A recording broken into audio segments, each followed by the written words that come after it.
Hello and welcome into George C. Grosskopf Stadium on the campus of Pike High School. My name is Daniel Miller and I will be bringing you all the action tonight from today's game between the Zionsville Eagles and Pike Red Devils. A huge shout out to RDTV and Pike High School for giving me the opportunity to come back for a second year and bring you Friday Night Lights from Pike for the 2024 season. With running back Chase Shern back from injury and Donovan Ward quarterbacking the team, it will be a season to remember. It all starts tonight against Zionsville and their leader, Eugene Hilton. If that name sounds familiar, it's probably because you've heard of his dad, T.Y. Hilton, player for the Colts and now serving as the wide receiver coach at Zionsville High School. Meanwhile, for Pike, it's Donovan Ward coming back. He had an all-time season high in reception or in passes, completions, yards, and touchdowns in the sectional against Avon last year. 11 completions for 218 yards and 2 touchdowns. He took over in Game 7 after the Center Grove game, after an injury threw the previous quarterback off. He threw for a 62-yard pass in that game, and he started every game the rest of the season. His only interception to this point in his high school career was in that opening game. Now, with a 52.5% completion percentage, 471 yards, and 4 touchdowns, with a long 75-yard pass, he's back for even more. And Chase Shern will be there to help him. After suffering an injury last year, where he only played in 5 games this season, he will be back in full strength for this year. When he played Zionsville last year, he had 14 rushes for 49 yards and an 18-yard reception that helped provide a boost to Pike, although it was just short of being enough as they lost that game 24-21.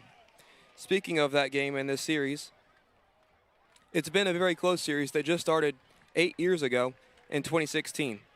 Since then, Pike has gone 2-6 in these games against Zionsville, but 5 of 8 have ended in one-score games, including that 24-21 Pike loss last year.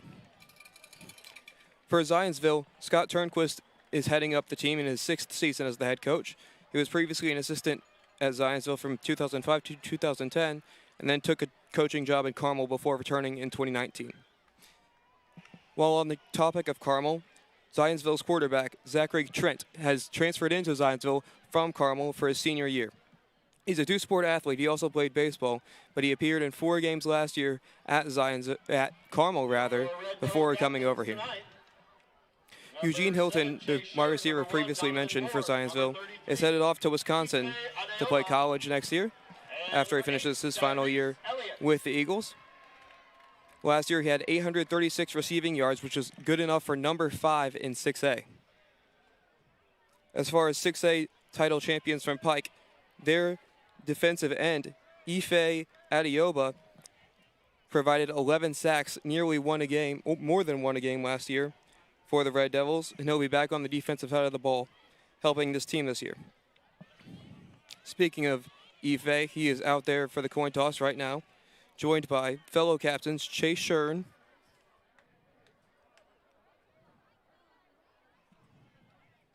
and Donovan Ward.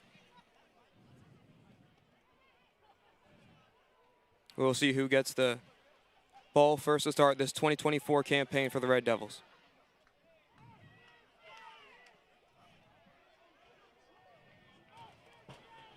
Red Devils coming out of the Metropolitan Conference with Ben Davis, Lawrence North, Lawrence Central, Warren Central, and North Central. Lawrence North and Lawrence Central playing tonight for the Township in this opening week. Ben Davis will be taking on Cathedral, Warren Central taking on Fort Wayne Snyder, and North Central taking on Fishers, a game that might be important for us Pike fans, as the next week we will be playing at Fishers. Officials for tonight's contest: DeWitt Akers, Peyton Falls, Tom Hicks, Dean Vinson, and Damon Ward. Other notable players for the Pike Red Devils this year: Sean Nash, their number 1 wide receiver this year. He's the only returner receiver with more than 2 receptions. Bryce Hughes was the most notable of the departures in that wide receiver department. He had 27 receptions for 504 yards. Joining that wide receiver room this year is Pierce Collins, Latrell Morton, Josh Murray, and Mark Duhit.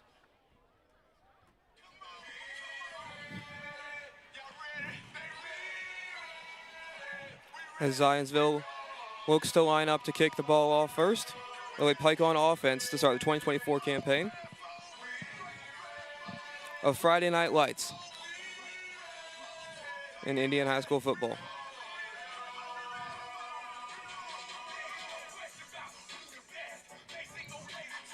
Deep for Pike. Latrell Morton, number 14, looking to receive. One of those new wide receivers that's looking to make a big impact this year. Ready to kick off for Zionsville, number 76, Dylan Van Veldhuizen. Back to receive for the Red Devils. Number 14, Latrell Morton. And number 22, Bobby Thomas. Kicking off for the Eagles is Dylan Van Veldhuizen. Also a defensive right guard for the Eagles. And we're off for the 2024 campaign. Returning it to the 25, the 30. Looking to break a tackle out past the 35 for the Red Devils. That's where they'll start this campaign, led by Donovan Ward. Number 26, Alex Roberti. Look for him to make a big impact. Last time he was out here was in sectionals against Ben Davis, where he struggled, but that's just Ben Davis for you right there.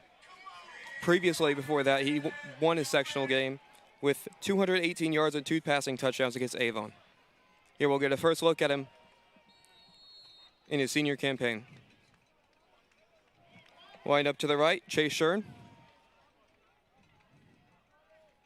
In motion, receiving the jet sweep, Bobby Thomas. And he's stuffed for maybe a yard. By a flock of Eagles. Looks like they'll give him exactly 1 yard on that play for Bobby Thomas. Second down and 9.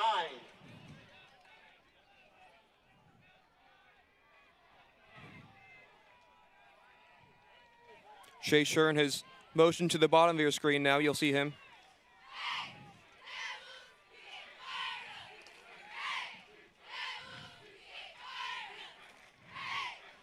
Motion in the backfield. Slips and falls is Chase Shern, trying to get the screen pass. Correction, that pass was incomplete for Chase Shern. Thought he made a diving attempt to save it, but was unable to corral the pass. So the count will roll to 3rd and 9. As the Zionsville faithful getting loud on this first game of the season.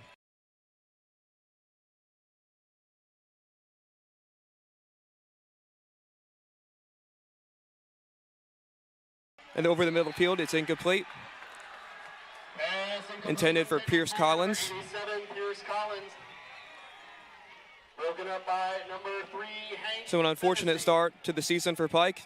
Able to get a first down, but after a good return on the kickoff, they look to pin Zionsville deep for their first possession. Number 81, Brendan Beckwith. Number 2, Eugene Hilton. Number 81, Brandon Beckwith, out to punt. Deep for Zionsville, Eugene Hilton, the star receiver, committed to Wisconsin. Does not make a fair catch signal, and Pike was all over that on the special teams play. No room to go for Eugene Hilton. We'll take a quick break, and we'll get set for Zionsville's first offensive possession, led by Zachary Trent. 1st and 10, Zionsville from their own 27-yard line.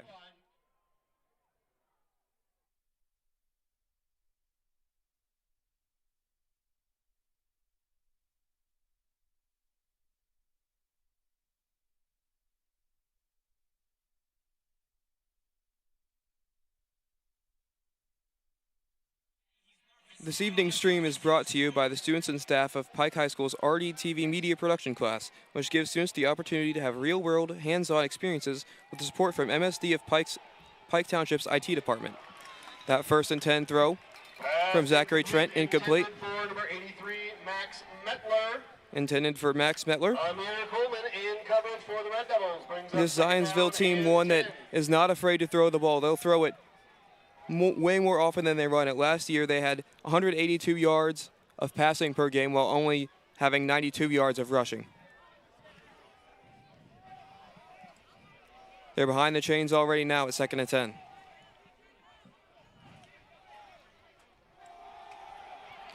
Motion to the outside, trying to find the edge is Jamar Walker. Jamar Walker on the carry. Gets a few yards. By number 21, Jalen Griffin. Jalen Griffin on the tackle. Gain of 6 brings up 3rd down and 4 from the 33. And now Pike will have an opportunity to force a 3 and out on Zionsville side.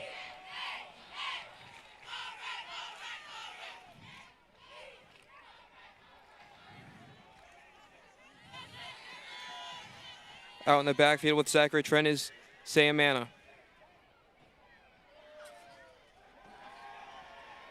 Looking deep, has a man with a step, but overthrown just a tad. The pass was intended for Eugene Hilton.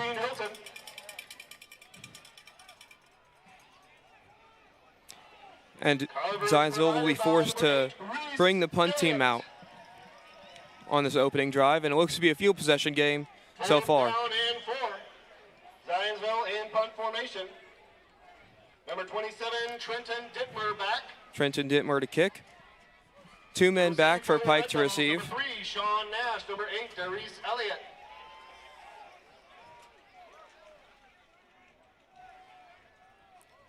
Takes the snap, and the ball is away. Standing right around his own 28-yard line. Now gets a great roll for Zionsville. All the way down inside the 10 to the 6. And that is an excellent special teams play by Trenton Dittmer to flip the field for Zionsville for Pike to have their 2nd offensive possession. 1st and 10 for Pike. So the question now will be, can Zionsville's defense get home for Pike and force them to give the ball back to Zionsville with even better field position?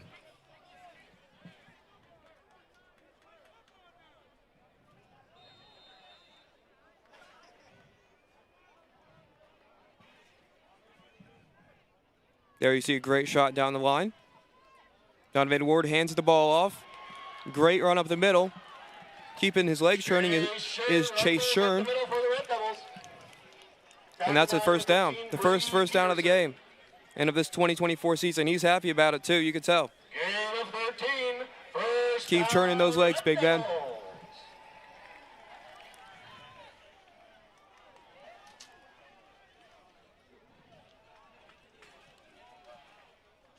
Ward takes the pass, it's a little bit high, gets it out to the wide out, who's tackled right there. It's Sean Nash. Tackled by number 13. Last year against Zionsville, he had 1 reception for 5 yards, but at that point of in time, he was still more of a runner. He had 3 carries for 18 yards when he played Zionsville this past year. 26-yard line. Subbing into the game for Zionsville, A.J. Glass, who's lined up next to Donovan Ward. He'll get the carry. He'll get a couple yards, but we stop short of the line to gain. It'll be 3rd down. Tackled by number 45, Zachary Cook, and number 52, Alex Tate. Donovan Ward getting the call from head coach Mike Brevard. 4-17 in his 3rd year at Pike. 10-41 in his 6th year overall. He took over after 3 1-9 seasons and a 3-7 season, but he's been improving every year he's been there. Started 1-9, went to 3-7, and now hoping for an even better campaign in the 2024 season. There you see a 1st down, completed pass to Sean Nash. Gets the ball across the 30, and right back to where Pike started their first possession of the game today after the nice kickoff return. From the 36-yard line. Playing a little bit quicker now is Donovan Ward. And handing it off to Chase Shern. May have gotten half of the yards to gain. Tackle by number 52. It looks like it'll still remain 4th down, depending on where they spot it. It is. They may bring the chains out for this one. Or they're going to call it a first down. After review, they will give Pike the first down. The ball was right on the line to gain. And that's a great first down from Chase Sherm on the run.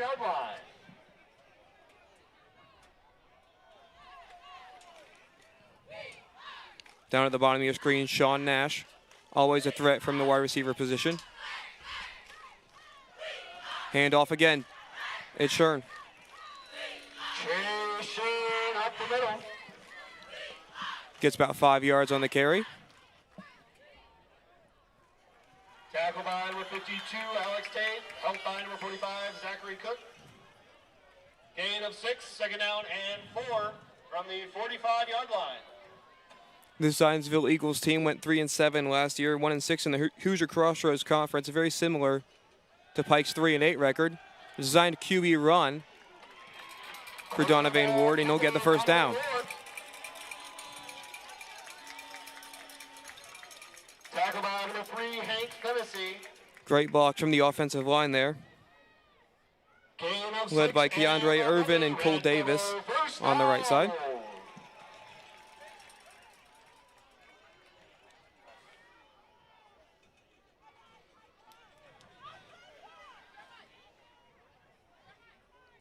And the first play from opposing territory now on the 49-yard line. Churn gets the ball again. Flag is thrown. There is a flag on the play. From the offensive side.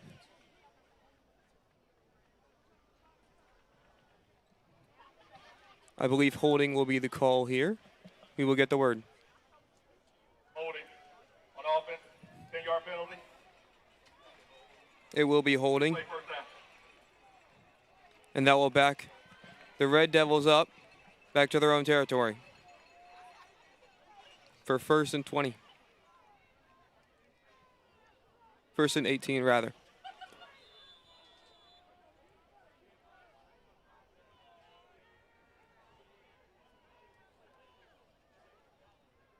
Ward takes a snap, looking to pass.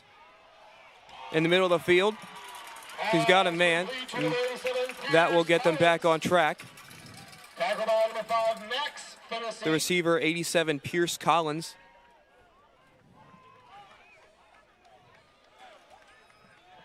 Ward was unable to connect with Collins earlier, but does so there. And 7 from the Zionsville 46-yard line.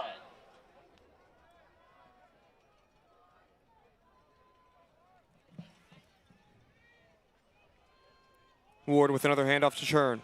Churn looking up the middle. Great blocks once again by the right side of that offensive line, allowing Churn to get downfield. Right around the first down marker, and they'll get the first down on the play. And Pike really rolling now on their second possession of the game. Just took them a while to get going. Chase Shern has been doing a bunch of the load for this team. Sean Nash and Pierce Collins have also had their moments in the wide receiver position. Shern once again driving down the field for these Pike Red Devils. And he'll have to come off the field now with a shoe that fell off. Gain of 7, second down and 3 from the Zionsville 32-yard line. In the game, in the running back position, is Bobby Thomas.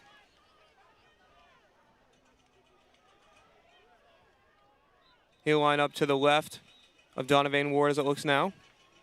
And we have a stoppage in play. And that is number 9 of Zionsville being forced to head off the field. I'm guessing that was something to do with the same reason why Shern had to be taken off the field with a fallen off shoe. Handoff to Bobby Thomas. That's enough for another first down. Or close to it. They will give them the first down. And Bobby Thomas will stay in the game next to Ward.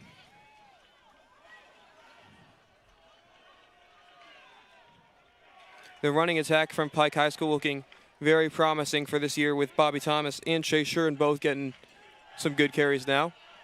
Looking to pass was Ward. Looked like a miscommunication with his wide out.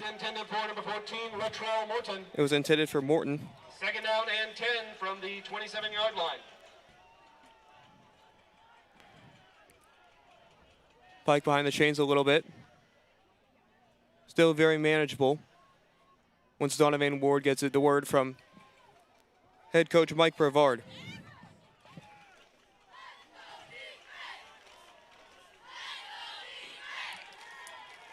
Lined up once again for second down and 10.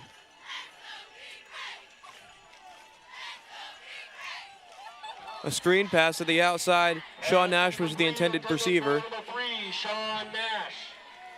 He had room to work with, having Pierce Collins had a great block for him from that slot receiver position, but unable to corral the ball. And now the Red Devils will have third and long. Hold it.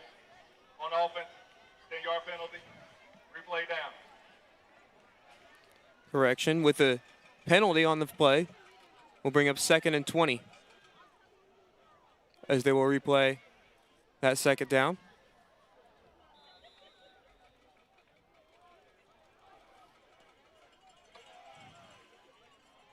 Second down and 20 from the 37-yard line.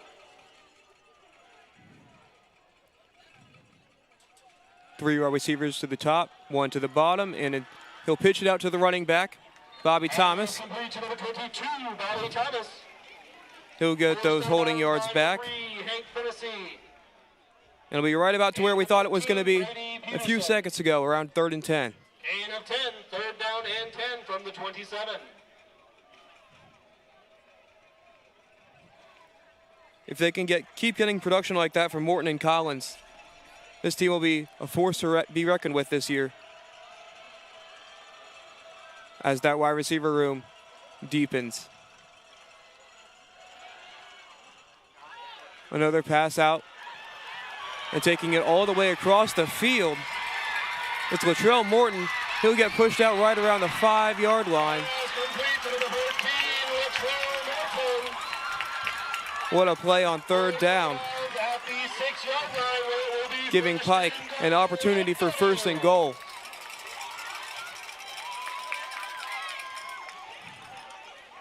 That wasn't how the coach designed it, I'm sure, having the pass being thrown to the top of your screen and then Morton coming all the way back around. But give credit to the right side of the offensive line and the receivers on the bottom side of your screen for giving those blocks. And it's a direct snap, and it's a touchdown.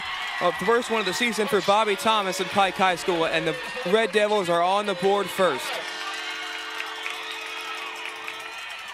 Great play design, getting the direct snap to Bobby Thomas, and he converted it right into the end zone, capitalizing off the momentum from the run from Latrell Morton. Number 89. It will be Logan Young to attempt the extra point. Brendan Beckwith to hold. And the Red Devils can take a 7-0 lead once they punch this one through. A great combination between Chase Shuren and Bobby Thomas for the running back position, along with some help from Pierce Collins and Latrell Morton. Lead this game 7-0 with 5:24 to go in the first. Pike leads it.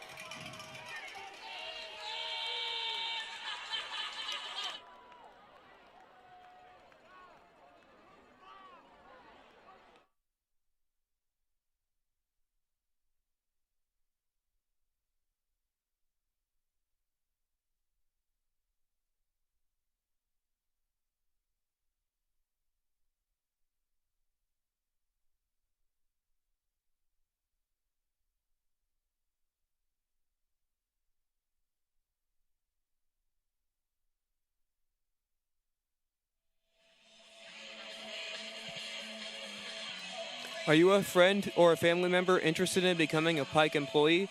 We post all of our MSD of Pike Township job vacancies on our website at msdpike.org. If you're interested in working with wonderful children and a great school system in the most incredible community around, check it out. back at Pike High School, where the Red Devils lead 7-0 over Zionsville. After a slow start to the game, both teams forcing 3 and outs. Pike, the first one to get on the board, powered by a great performance from Chase Shern on the drive, along with a 14 to 15 yard pass turn to run from Latrell Morton, and capped off with a 6-yard touchdown run off of a direct snap to Bobby Thomas. Now Zionsville will have an opportunity to try to respond. After the kickoff come, it'll be Logan Young kicking off for the Red Devils. 2 men back to receive for the Eagles. It'll be Eugene Hilton and Nolan Teasing.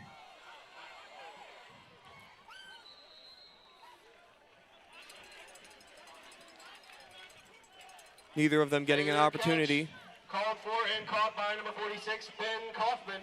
to return that time. And Zionsville will get great field position to start this second drive of the game.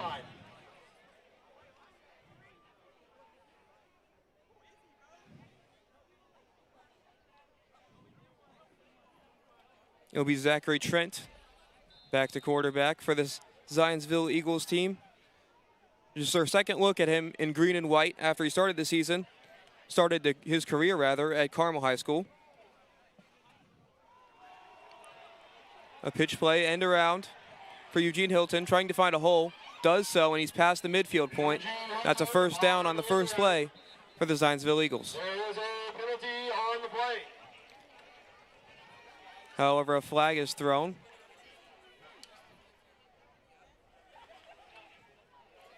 Zionsville heading back to the line of scrimmage.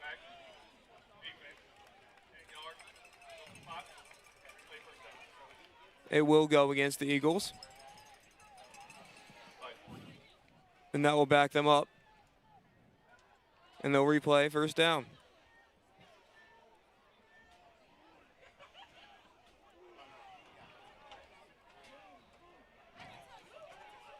Zachary Trent looking to the sideline for the call. After the penalty, 1st and 9 from the 38-yard line. Motion. Nolan Teasing moves in towards the line. Handoff going nowhere. Stuffed by Pike. Number 44, Zion Backman. And Zionsville really having a difficult time getting going on offense on these first 2 drives. Sade Bankert now into the backfield for the Eagles.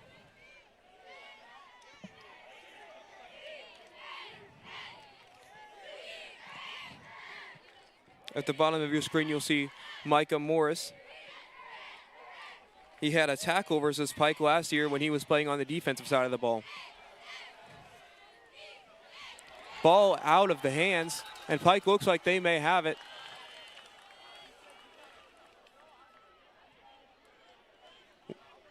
Zionsville looks like they got back on top of it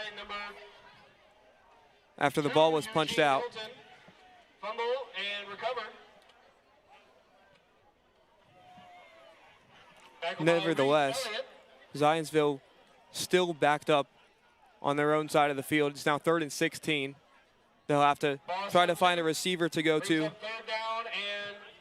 here to try to get a first down, the first one of the game. 32-yard line. 3 receivers to the bottom of the play. Going deep. It's Eugene Hilton, unable to make a reception. And Zionsville will be forced to punt once again. Number 8 reset on the coverage. We have a Red Devil injury on the field. And we have a player down on the play. We'll take a quick break.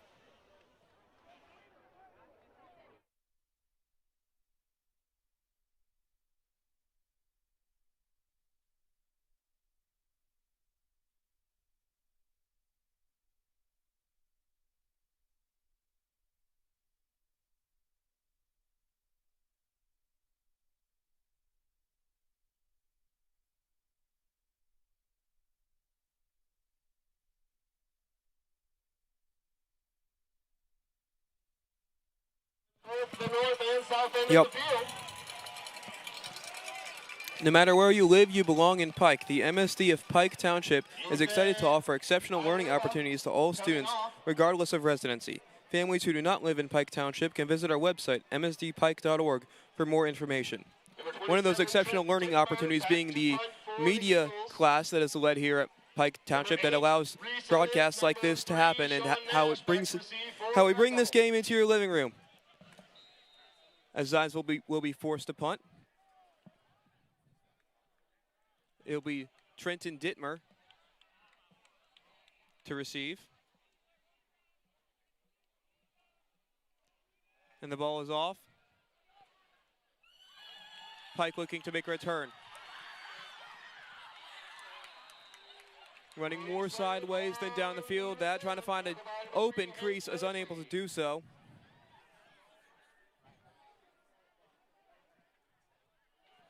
Was Jamar Walker. First down and 10 Red Devils from their own 36-yard line.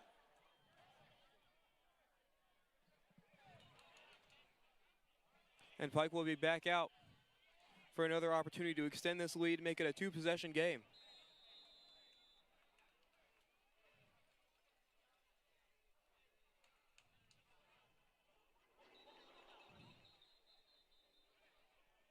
Penalty on the play. Flag on the play.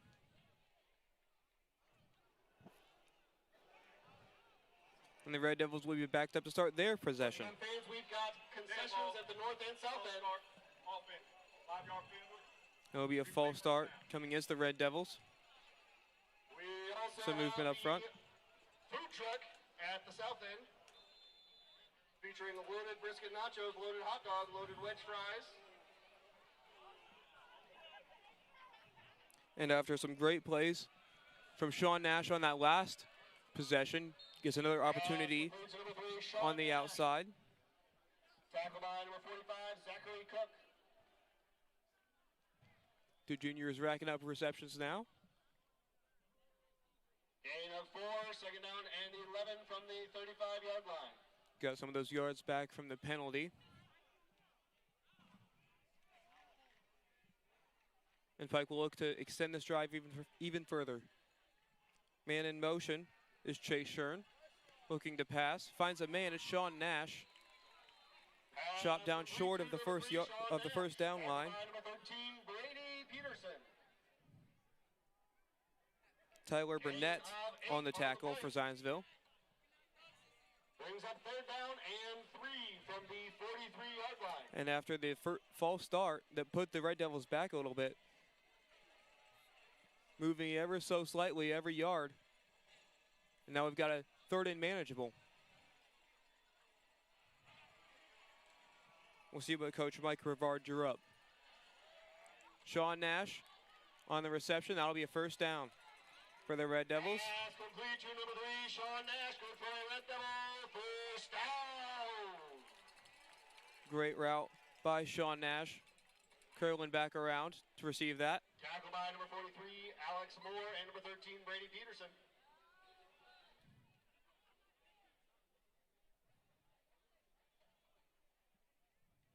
Gain of 7, first and 10 Red Devils from the 50-yard line. Chase Shern joining Ward in the backfield once again. Has yet to run the ball. Now they do.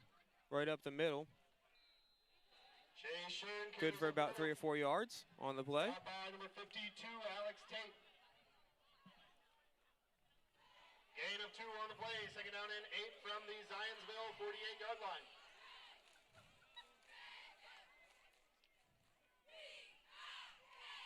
With the first quarter clock running down.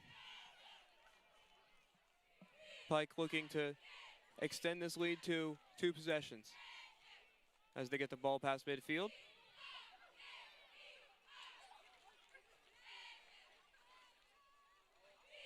Fumbled the snap, but finding a man downfield, Sean Nash had it. He bobbled it, and then he caught it. What a play from Sean Nash. Well covered by the defense, but found a way after bobbling the catch to bring it in and set up First and 10 from the 12-yard line. 36 makes it first down and 10 Red Devils from the Zionsville 12-yard What a play line. from Sean Nash. He went up and got it.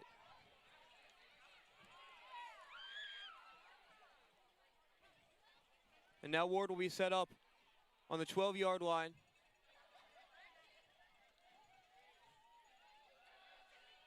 Screen play outside. That's Bobby Thomas. Pass complete to number 22, Bobby Thomas. Tripped up by number 5, Max Fennessy. Shot down by Max Fennessy of Zionsville.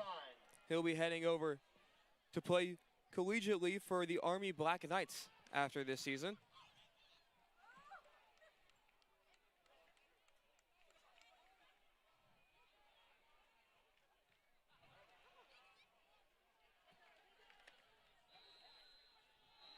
And then we hit the end of the first mark with the Red Devils up 7-0 on the Zionsville Eagles.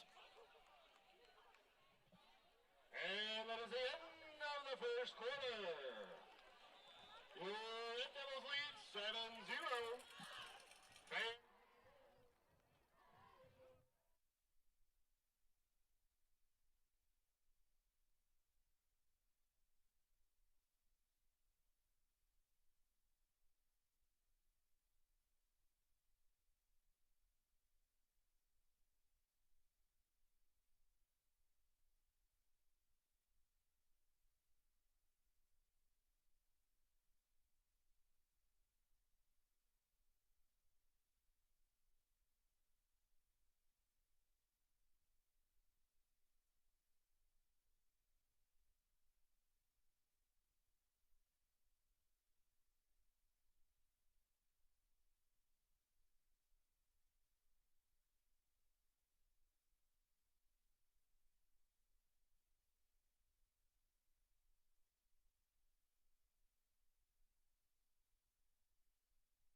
Welcome back to Pike High School for the start of the second quarter. Pike driving down the field as we switch ends at the quarter break. After the excellent play by Sean Nash bobbling the catch and bringing it in for a 26-yard reception to keep this drive alive for the Red Devils. That'll be Donovan Ward to take the snap. Looking to move into the end zone to throw. Well covered by Zionsville. The pass was intended for Latrell Morton. Broken up by number 4, Bryson Meyer. Bryson Meyer, the one in coverage, deflecting that ball away. From the 10-yard line.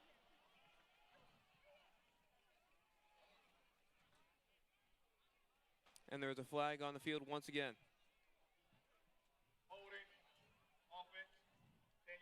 It will be a hold going against the Red Devils. And it'll be moved back to the 20-yard line. Second and 18 from the 20-yard line. Second and 18. Earlier in the season, you always have a few penalties that you're just trying to iron things out. Sometimes some injuries like we saw earlier.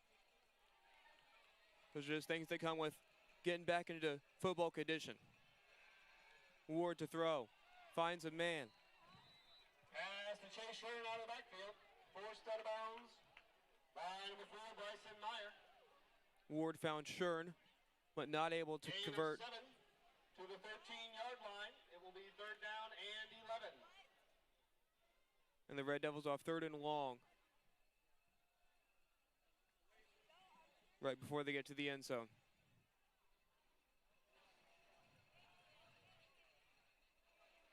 Ward gets the call from Coach Brevard. and winds up to take the snap. Bobby Thomas next to him. Once again, a timeout on the play.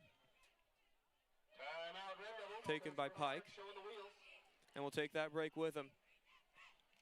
The Red Devils driving and leading 7-0 on RDTV.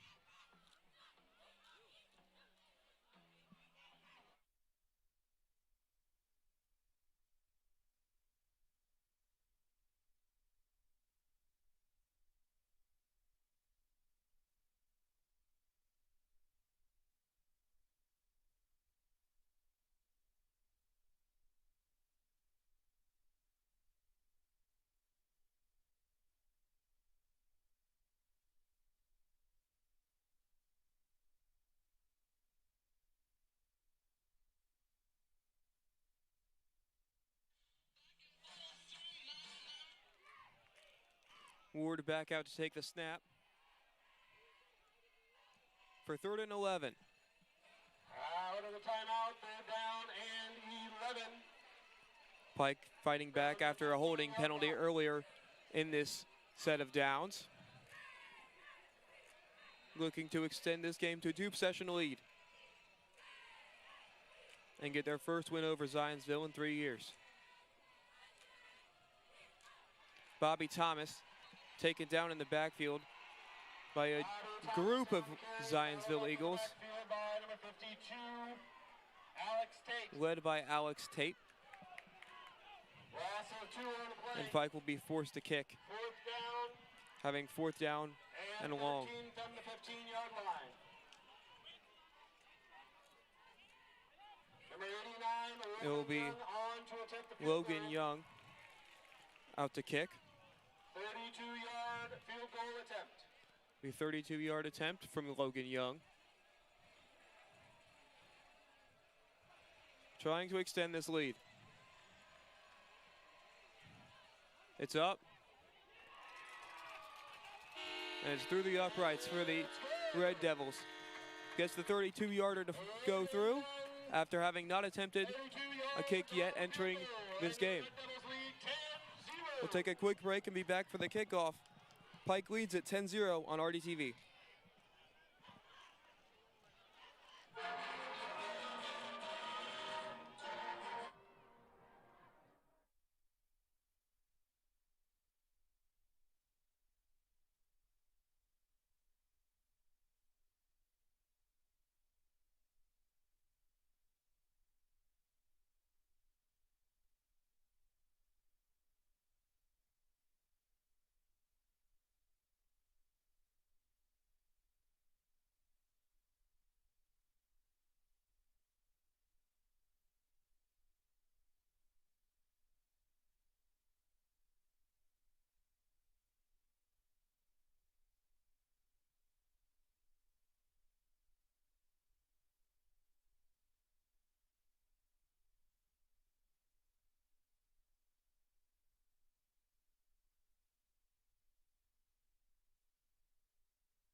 The Pike Township Educational Foundation exists solely to enhance the education of Pike students through scholarships and grants for educator-driven projects.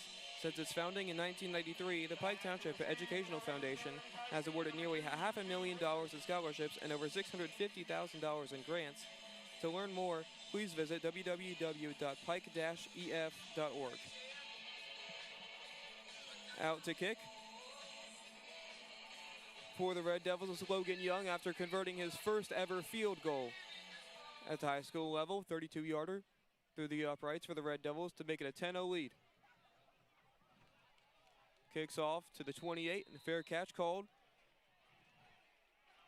And that's where Zionsville will start. Number 22, Max Leishman.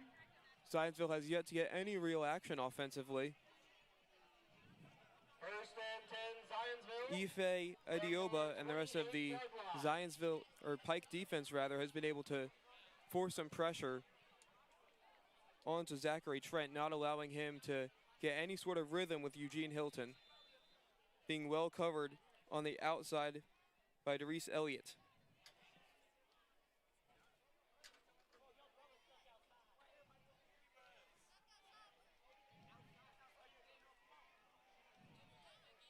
Movement by Nolan Teasing in the backfield.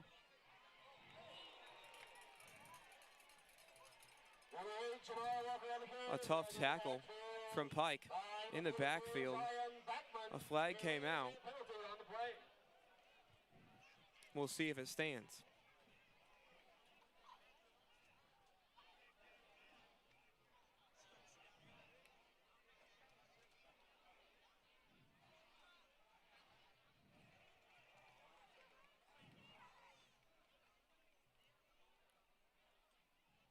It'll be holding as the offense. It appears that it will be declined. That penalty will be declined. It'll be second down for Pike, or for Zionsville rather, after the TFL from the Pike defense.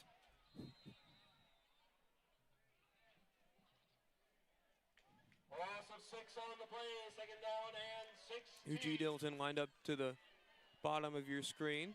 From the 22-yard line. In that wide receiver position. Nolan Teasing heading that way as well. Number 11 in white.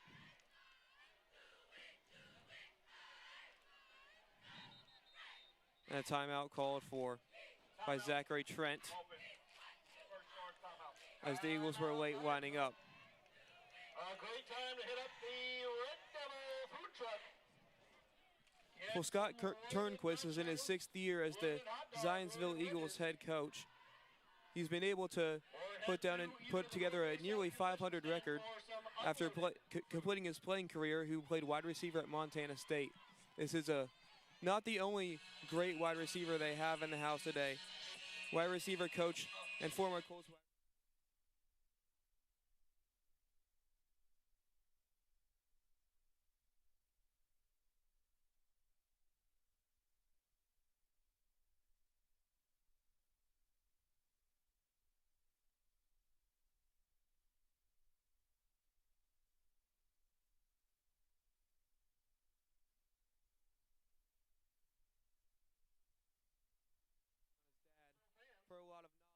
Here in Piketown.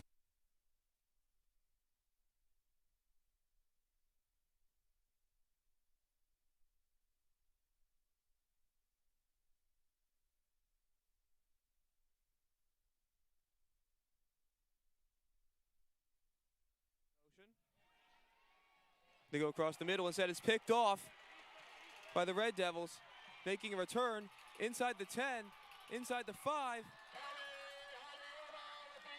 A great interception from the Red Devils.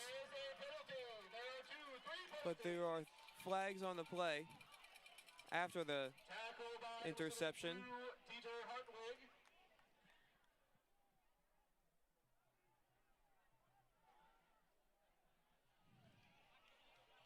The officials will talk it over.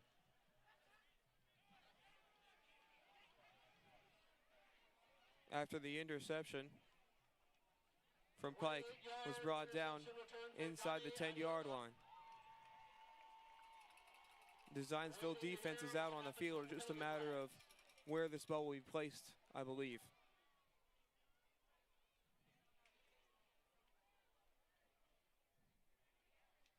For Pike to start this offensive possession. Once again, Zionsville fans, that was a black Honda minivan. Black Honda minivan. Door is open. Referee still talking this one over. With Pike still all on the sideline, awaiting the call.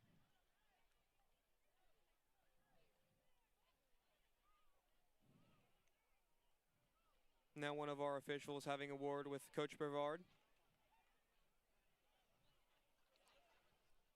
on the 16-yard line by Pike's sideline. There you see it.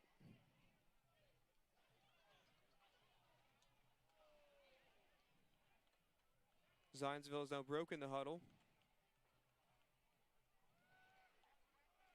Moving back towards Unsportsmanlike conduct on the return team. I got personal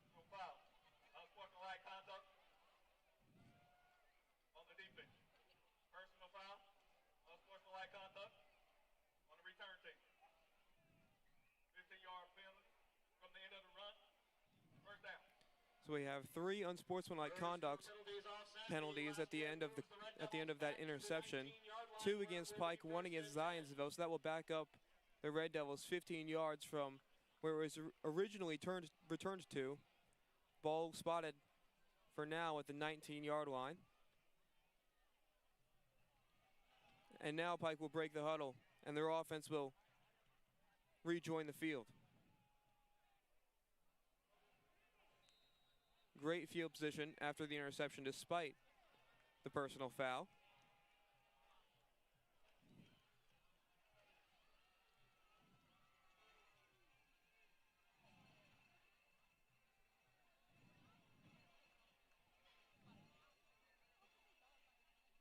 Ward gets the snap, trying to find a man right by the end zone. He has a man.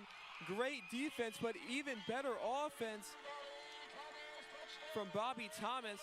That's a touchdown for the Red Devils. What a find from Donovan Ward, putting it in a position that only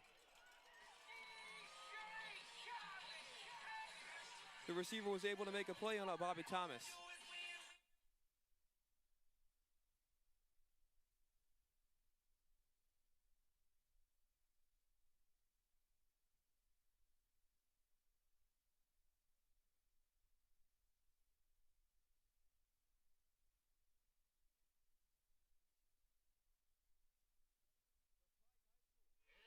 Back and better than ever in the 2024 campaign. We'll take a break and be right back as the defense intends to make a stand again.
I mentioned near the end of that last break how this really hasn't happened yet for this Pike High School team, being up 17-0 against Zionsville.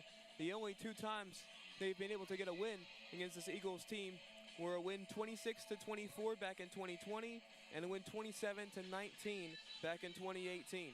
This is something that they have not yet been able to experience, and in their opening game of the season, it really sets a tone for what this season could look like under the 3rd year for Mike Brevard.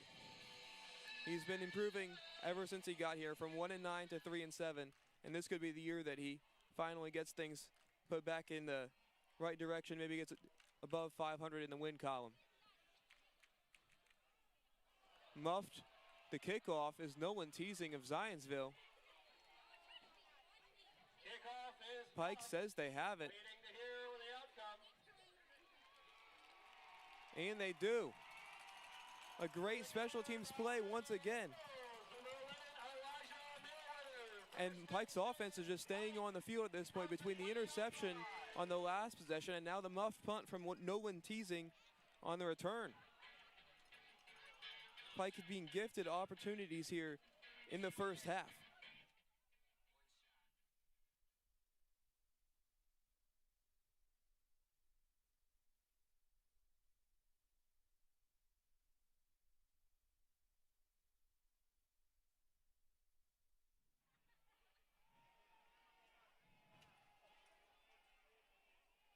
Out to the bottom of your screen as well is Latrell Morton.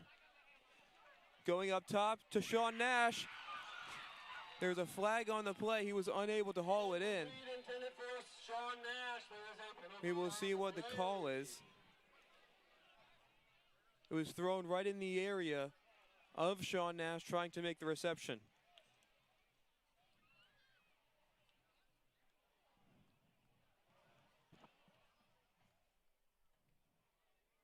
Nash just entering his junior year as a Red Devil. We've got one more year of Sean Nash before he heads out to the collegiate ranks.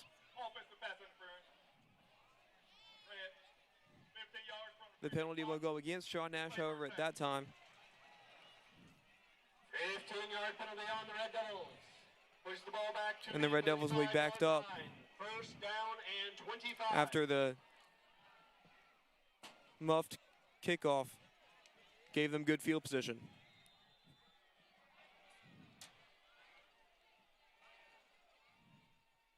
A kickoff in which I think Nolan Teasing got a little bit too ahead of himself there. He was already headed back trying to make a long return, but he forgot to take the ball with him.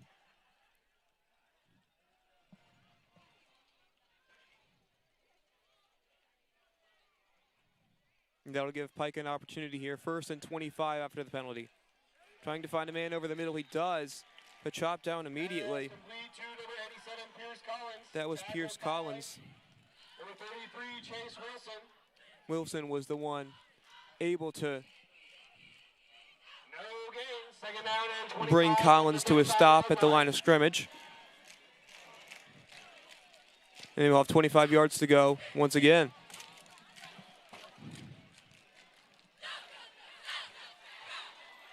Motion from Chase Shern in the backfield. Looking to run is Ward. Donovan Ward, quarterback And he can't get anywhere with that. Tackle by number 54. And it will be 3rd and very, very long for the Red Devils. And number 45, Zachary Cook. After Ward was unable to find anyone on that play. And a 3, second down, third down and 22 from the 32-yard line. Third down and 22. And after being gifted great field position, Pike not unsuccessful thus far in making any use of it. Bobby Thomas back on. Bobby Thomas and Chase Shern running backs in the game right now. Shern next to Ward. Thomas being used as a wideout. 5 yards from the previous spot. Replay third down. And they'll do it once again, this one from even further back. After a second penalty on the drive. 37-yard line. I'm sure Coach Mike Bouvard will make a point out of that in practice this week. There have been plenty of penalties coming against the Red Devils. That's something that you can't have if you want to sustain a program for the rest of the season, especially entering that Fishers game next week.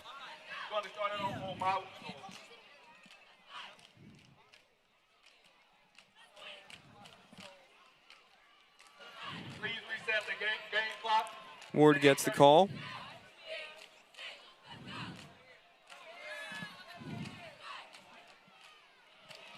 And we'll wait the snap.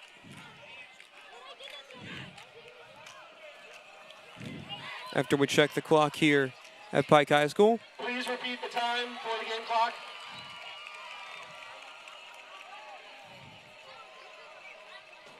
Zionsville fans up on their feet, loud for this 3rd and 27. 8:34.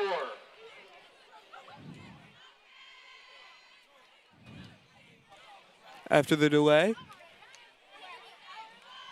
with the clock, we are back and set, ready for this 3rd and 27 from the Red Devils.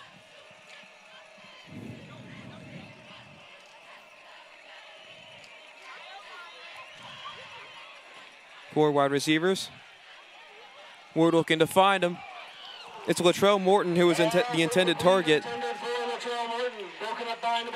And before it could even get to Morton, Meyer was able to shut that play down. And now Coach Brevard will have a decision to make after his kicker Logan Young made his first career field goal earlier today. It was a 32-yarder. Brevard will bring the punt team out.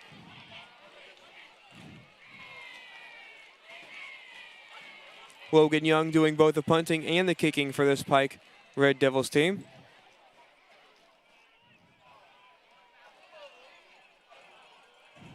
Brendan Beckwith back to punt for the Red Devils. Brendan Beckwith, rather, the punter. Leg it. On offense. 5 yards from the previous spot. Replay 4th down. And once again, a penalty coming against the Red Devils. 4th and 32 from the 42-yard line. And you know Coach Brevard will make a emphasis on that 4th and 32 that this team is facing right now after the penalties.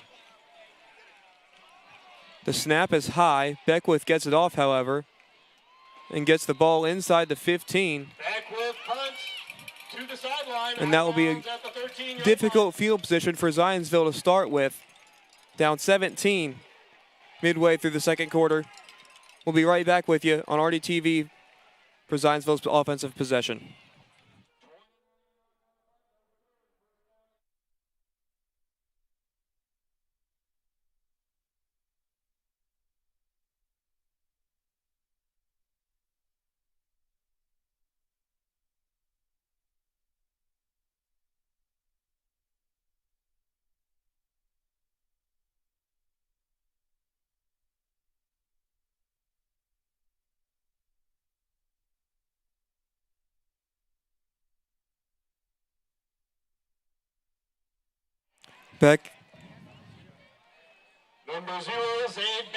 Back here at Pike High School. A 1-yard run from Zionsville to start this offensive possession. Gain of 1, 2nd down and 9 from the 14-yard line. Eugene Hilton lined up, the lone receiver. At the bottom of your screen, motion from Nolan Teasing as the play starts. Teasing open, goes deeper than him, trying to find a man across the middle of the field. Eugene Hilton was the intended target, was just out of his reach.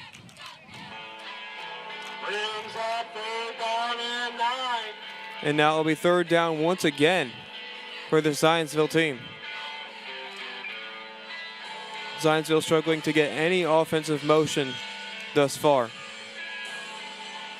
Something that you wouldn't have expected entering this game after their offensive efficiencies from last year. They had 274 yards per game, including 182 passing yards per game last season.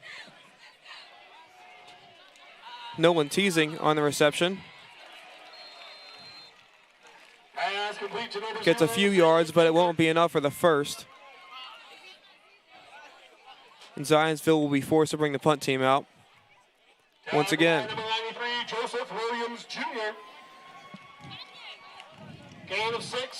And our first sights of Zachary Trent in the green and white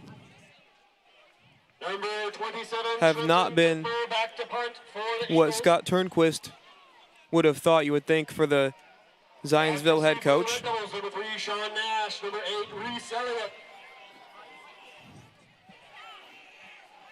He has yet to be able to get the ball rolling for the Eagles.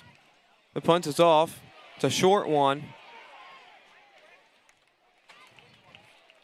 Right around the 40-yard line is where Pike will take over when they get the ball back for this offensive possession. Punt out of bounds. It will be Red Devil ball. 1st and 10 from the Zionsville 38-yard line. Chase Shern has been getting a consistent number of reps. Not to be outdone, though, by Bobby Thomas. 18 yards on the punt, no return. 1st and splitting the reps out of the backfield. That's a lot of what they did this past year with Chase Shern and Miles Perkins splitting the reps. Chase Shern got injured in the middle of the season last year, was unable to return after around the 6th game of the season. But now he's back and better than ever. Right next to Donovan Ward in the backfield. Shern gets the ball.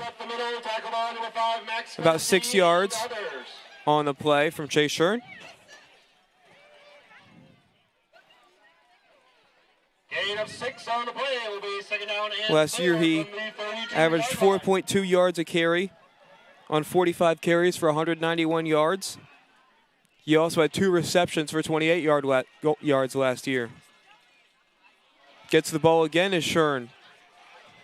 and not getting nearly as far that time as on the first down run. Tackle by number 68, Tyler Weissman. Was stopped by Wiseman. Gain of 1, third down and 3 from the 31-yard line. This offensive line for Pike has been able to open some holes for Chase Shern today, allowing him to get down the field. Third and short, bobbled snap, and an incomplete throw from Donovan Ward.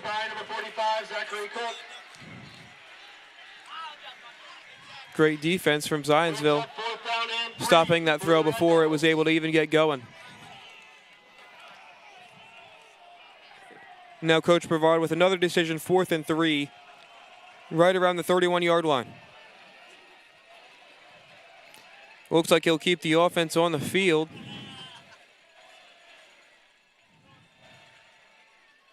And try to get this 4th down conversion. They'll get it and more from Chase Shern up the middle. It's a great first down from Pike High School. That's something that Zionsville really struggled with last year. 31% of opponents' 4th downs were converted for first downs. And that's the first one this season. Direct snap to Chase Shern. Takes to the left side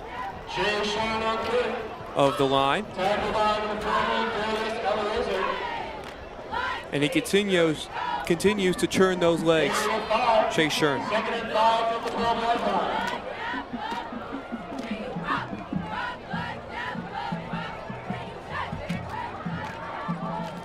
Latrell Morton out to the bottom of your screen.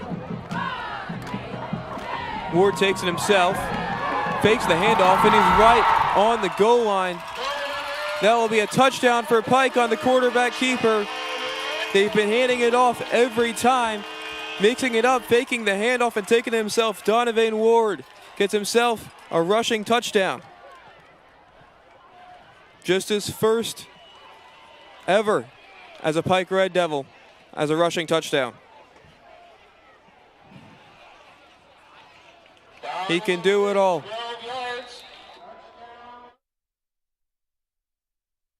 Here in Pike Township, we have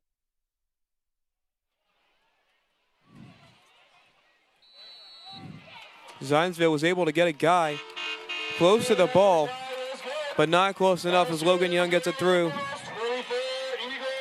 And the Pike Red Devils lead at 24-0 with 4:36 to go in the second quarter right here on RDTV.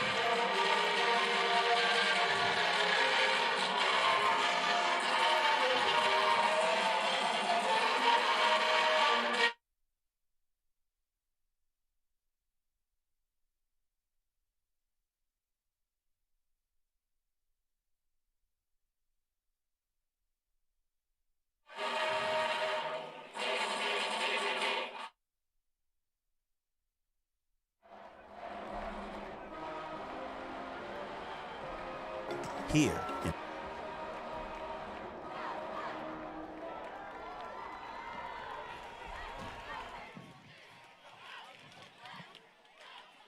Welcome back to the campus of Pike High School.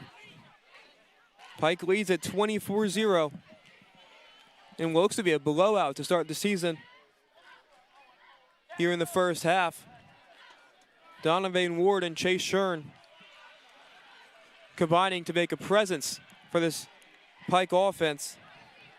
Ward getting himself a rushing touchdown at the end of that last possession there.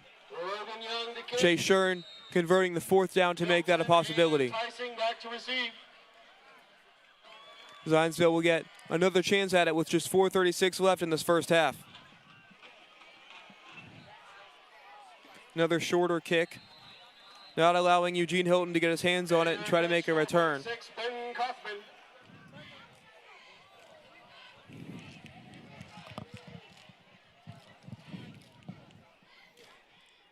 Eugene Hilton, a captain for this Zionsville team. Zionsville also has a new defensive coordinator this year, Joel Janek. He's looking to change this defense around.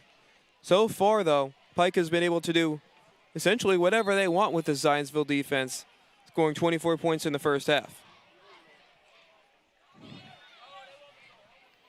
Now the offense of Zionsville will have a shot at it. Bunch formation. And a pitch to the outside is Eugene Hilton with the carry, trying to find a hole. Using that speed before he met the defense. Tackle by number 4, Dami Adiuba, and number 44, Zion Backman. Hilton, no stranger to running the ball. Brings up second down. He had 3 rushes for 16 yards last year.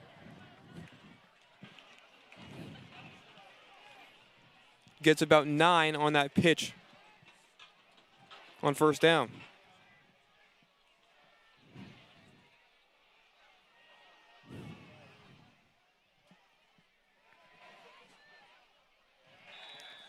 Trent finding a man for the first down. Pass is complete to number 6, It's Micah Morris making the transition to the offensive side of the ball after last year making a tackle in this game against Pike. Just had 1 reception last year, was for 11 yards, entering his junior campaign in the green and white.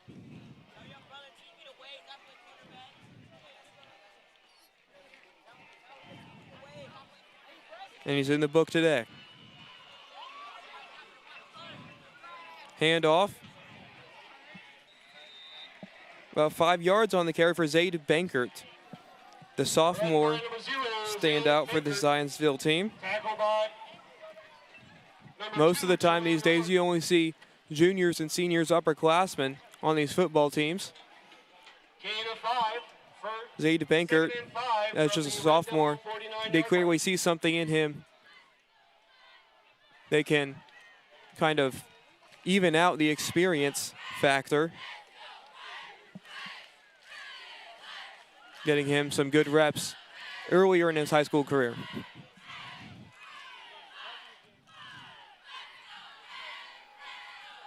To throw, Zachary Trent finds a man, Eugene Hilton, on the reception, right around the 30-yard line. About a 20-yard reception for Eugene Hilton.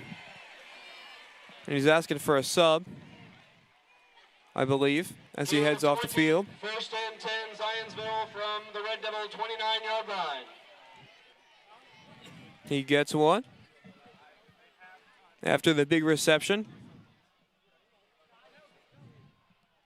And Zachary Trent will set back up in opposing territory. This is the best chance Zionsville has had yet to score today. Handoff, Zaid Bankert once again. He's the biggest running back they have at 5'10". Sam Manna and Jamar Walker are the other ones at 5'5" and 5'8".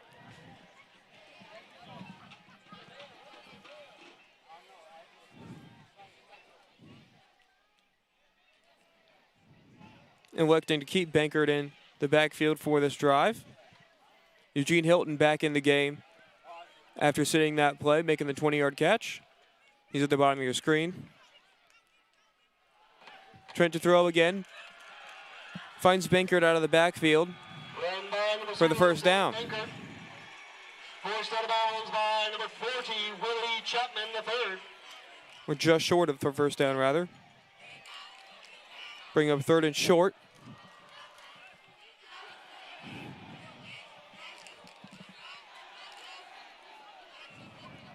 In the top left of your screen, you can see the Zionsville student section has made the trip and is jumping up and down for this team, trying to will them to their first score of the game.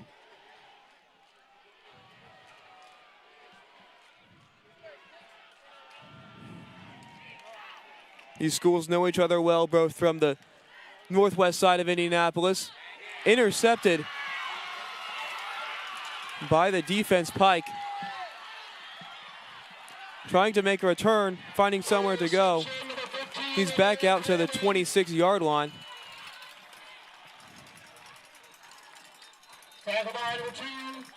Eugene Hilton.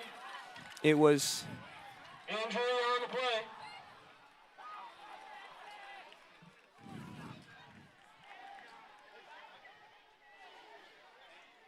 Nyland Thomas, I believe, on the interception. 23-yard return on the interception by Amir Coleman. We'll take a break for an injured player on the field. First and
Special thanks to our Pike proud partners at the Ortho Indy Foundation YMCA for supporting our Pike staff so they can support our Pike students and families. In addition to offering all MSD of Pike Township staff a 15% discount on YMCA memberships this year, the YMCA offered our teachers and staff of the year a free 3 to 6 month membership and provided our district teacher of the year a complimentary 1-year membership. Thanks to the YMCA for their ongoing efforts to help us prioritize the health and well-being of our students and staff. Pike back on offense for the final 2 minutes of this second quarter after the interception.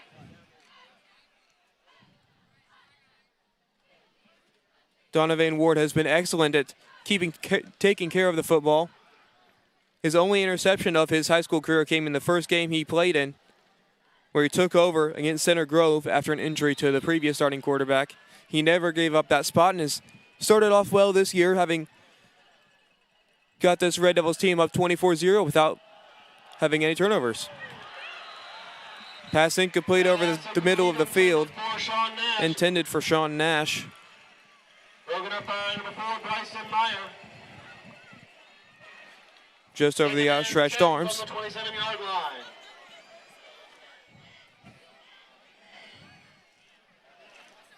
As the sun sets in this Indiana sky.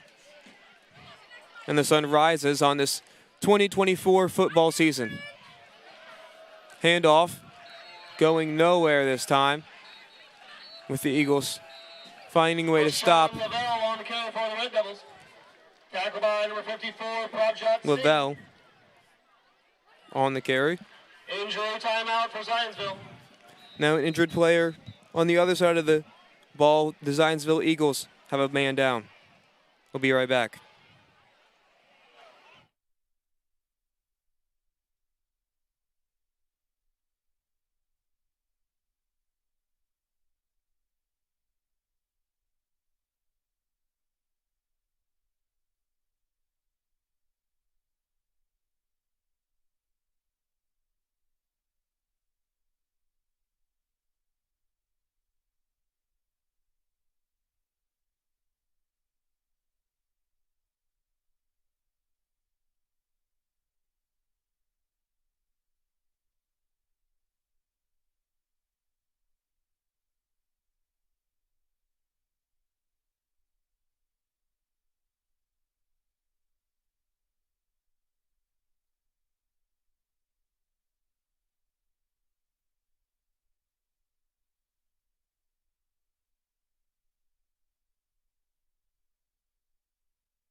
No, he's still on the field, but he's standing up now.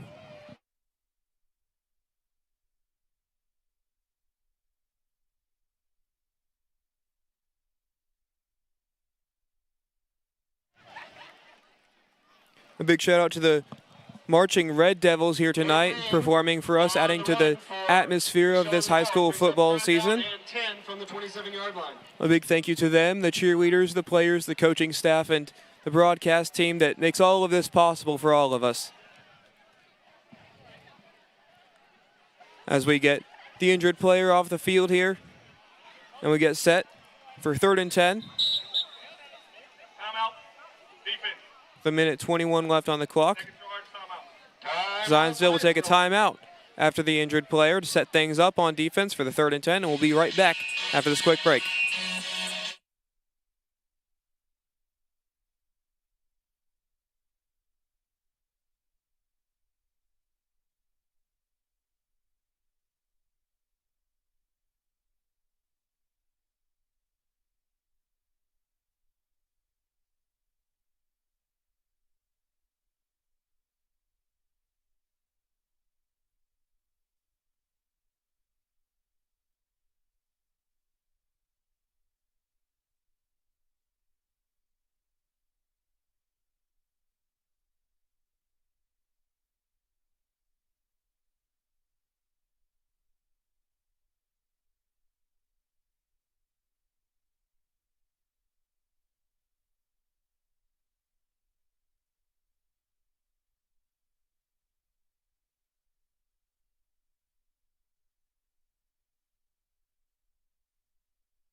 From the 27-yard line.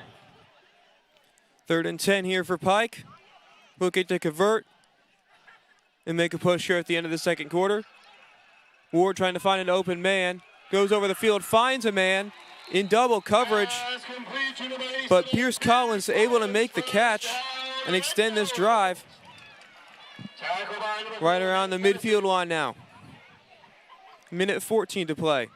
19-yard gain, 1st and 10 Red Devils from their own 46-yard line. Clock running now after the chains get set. Ward set to take the snap. Hands the ball off. Nowhere to go, however, for Bobby Thomas. On the carry mitt. And the clock will run. Pike with 2 timeouts left. They will use one here. Trying to find a way to stay alive in this final drive of the half. An update for you on some Metropolitan Conference action. Number 13 Warren Central in action right now. They are still tied 0-0 with number 10 Fort Wayne Snyder. Meanwhile, next week, if you're Pike, you're playing number 7 Fishers. They are currently up on conference rival North Central 35-7. That one's getting a bit out of hand as they enter near the halfway point. As you see the Pike students here ready to enjoy this game. They're having a good time with a 24-0 lead. As the offense retakes the field, trying to extend this lead. A bit of a surprise here today with this score the way it is today. Zionsville entering the year was a top 25 team according to Max Preps. But Pike has been able to hang with them and really overwhelm them on the offensive side of the ball. You see another pass over the middle from Ward. Clock still runs. Check that. They're going to give him the first down.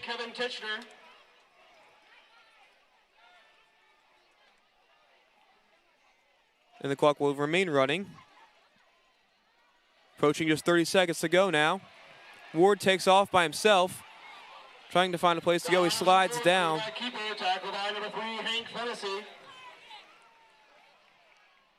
And will Pike take their final timeout? The clock is stopped. The officials on the north side of the field conversing.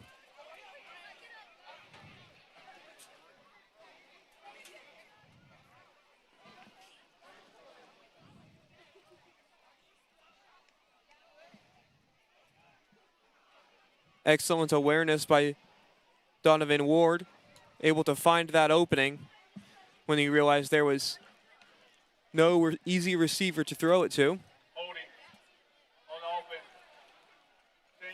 And now we see why that opening was for Donovan Ward, having the hold coming against the offense.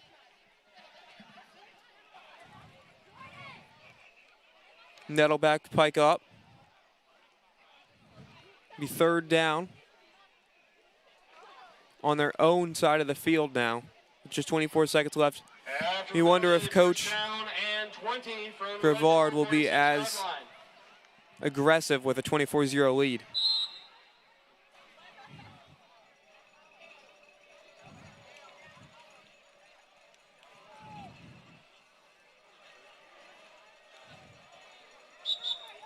The clock should begin winding.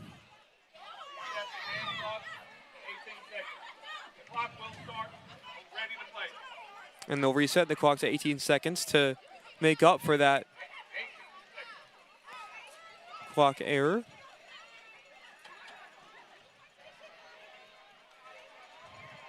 Stop the clock. 18 seconds. Not started until into play. Donovan Ward set to take the snap. Chase Shern out of the game. Lined up next to Donovan Ward is A.J. Glass now for the Red Devils.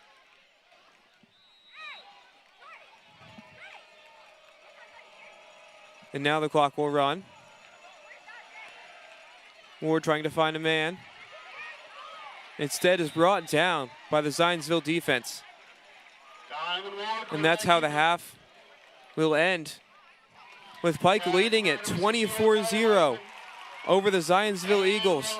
And what a great start to the season thus far for the Pike High School Red Devils. This has been Pike Football on RDTV. We'll be back for the second half.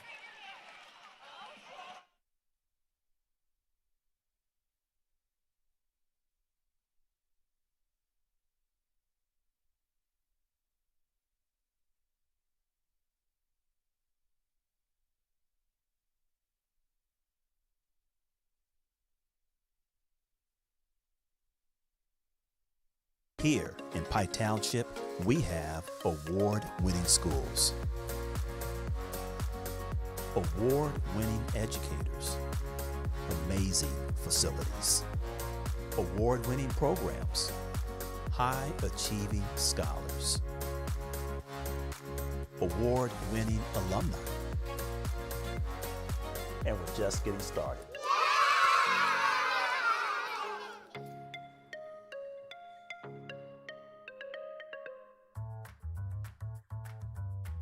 Hi, I'm Chef Steve Putnam with Chartwells, and today we're going to be making a sweet corn chowder. Some of the items are from the Pike Red Zone Food Pantry, some of them are from your local grocery store. Let's get started. Okay, first thing we need to do is chop this onion. Now we need to chop our celery. We need to take our bacon and cut it into smaller pieces and just set it off to the side. Now we're going to thinly slice our green onion and set that off to the side. Okay, now we're going to make our roux. So the first thing we want to do is put our butter into the pan. We're going to melt that down on low heat. Now when you're making a roux, you want equal parts butter and flour. Now this is the consistency that we're looking for. Okay, so now we're going to get our pot on medium heat. And we're going to start to render our bacon. Add our onions and celery, cook that for a couple minutes. Now that our onions and celery have cooked for a couple minutes, we're going to go ahead and add our chicken stock, milk, and all our canned ingredients. Corn, cream corn, our diced potatoes, a little bit of salt and pepper. We'll let that cook for at least about 4 or 5 minutes. Hi, my name is Kara. I'm the district's dietitian and a proud Pike grad. With this dish, you can swap the bacon for a leaner protein such as turkey bacon. You can also add additional veggies like carrots or bell peppers, fresh or frozen, to make it a little bit heartier. So now we need to slowly add our roux to our soup. Make sure we stir it thoroughly. You want to let it cook for at least a couple minutes to make sure that flour is fully incorporated into the soup. Delicious.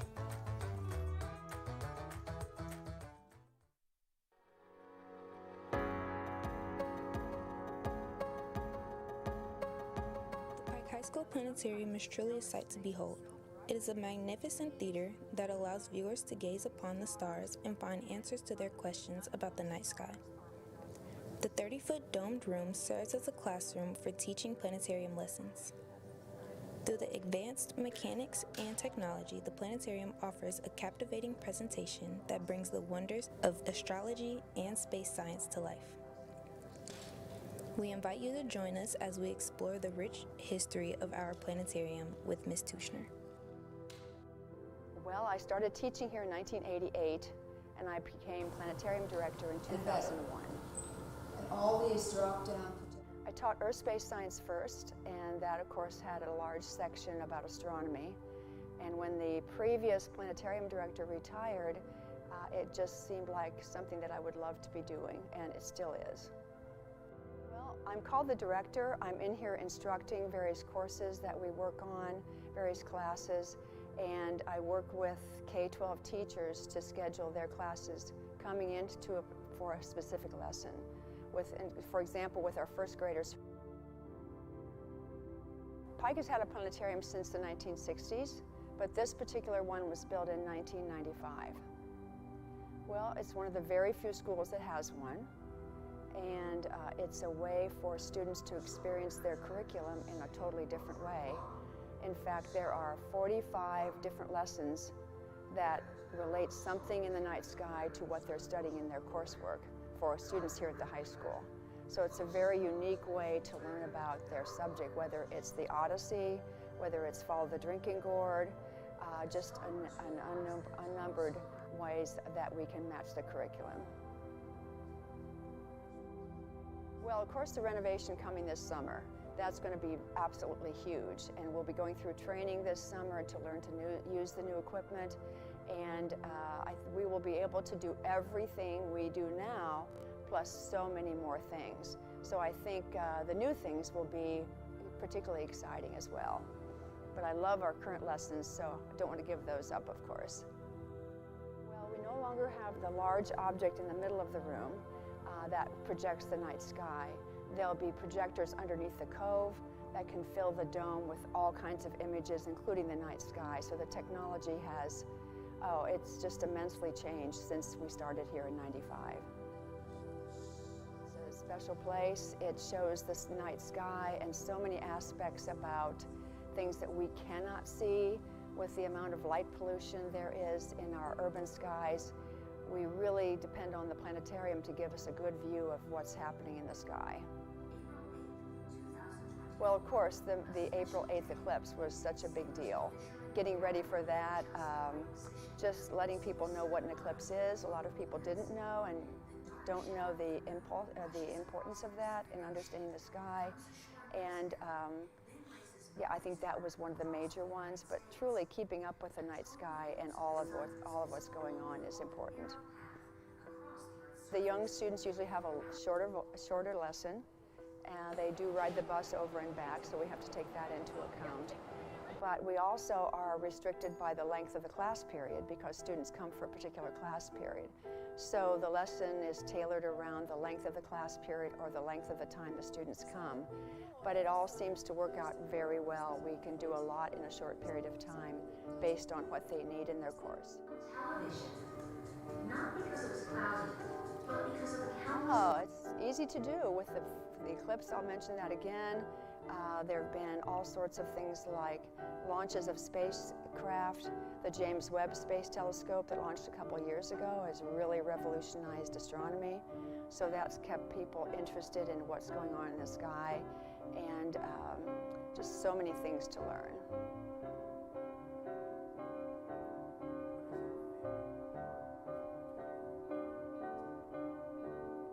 My favorite part, aside from the astronomy, is working with the teachers and the students, because otherwise it would be pretty boring just to be presenting without an audience. But having the students involved and understanding a little bit more about the night sky, that's what it's all about. You can measure their exact positions relative to one another and to other stars. We see those stars night after night in the same positions. I think it may be a nice trigger or springboard for people saying, oh, I had no idea. I had no idea we could do this at Pike, first of all, and I had no idea that this kind of learning could take place in a place like a planetarium. Everything you can imagine, from freshman English to world history, U.S. history, kindergartners on up in the elementary grades. Many of the elementary grades and the middle school grades have an astronomy component in their instruction. And if they do, that means that coming to the planetarium would be a really natural fit. But as far as the high school, as I mentioned, we have 48 different classes for high school students, so it really does cover the entire range of coursework here. Well, we have frequent evening sky shows that are open to the public. Students, of course, at Pike and the public as well. And we do host groups from outside. We've had Girl Scouts here, we've had Cub Scouts, we've had classes from other schools. Last year we had a class that rode their school bus 2 hours one way to be able to participate in a program in the planetarium. So there's great interest in the planetarium. As we conclude our journey through the celestial wonders of our high school planetarium, we are reminded of the vastness of the universe and the limitless possibilities that lie beyond our own blue planet. Through the lens of science and discovery, we have explored the mysteries of the stars, the planets, and the galaxies that surrounds us.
Hi, I'm Chef Steve Putnam with Chartwells. Today we're going to be making a black bean soup. Some of the items are from the Pike Red Zone food pantry. Some of them are from the store. Let's get started.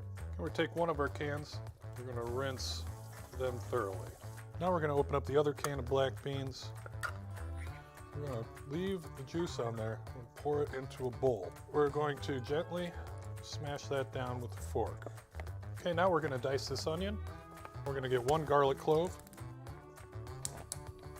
We need to add a little bit of vegetable oil to the bottom of the pan. We got this at medium heat. We'll start cooking our onions. Go ahead and add our garlic. Let that cook for another 2 minutes.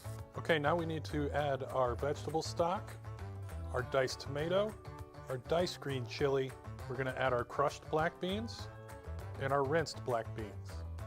a little bit of salt and pepper, tablespoon of chili powder, tablespoon of cumin, and a little lime juice. And once we bring that to a simmer, we're going to let it cook for a good 4 to 5 minutes. Hi, my name is Kara. I'm the district's dietitian. With this soup, be sure to look for low sodium canned goods and broths when in the store. Additionally, you can add a lean protein like chicken, or you can add a side of rice or quinoa as a grain. Well, there we have it, our black bean soup. Delicious. Here in Pike Township, we have award-winning schools.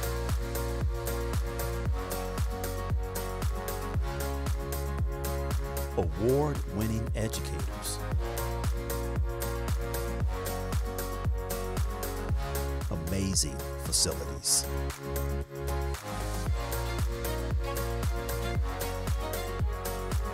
Award-winning programs.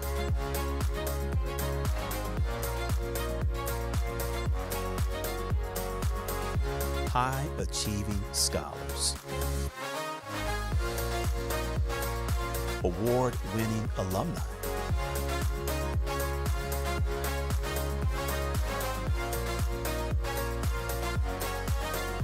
And we're just getting started.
This evening's stream is brought to you by the students and staff of Pike High School's RDTV Media Production class, which gives students the opportunity to have real-world hands-on experiences with support from the MSDF Pike Township's IT department.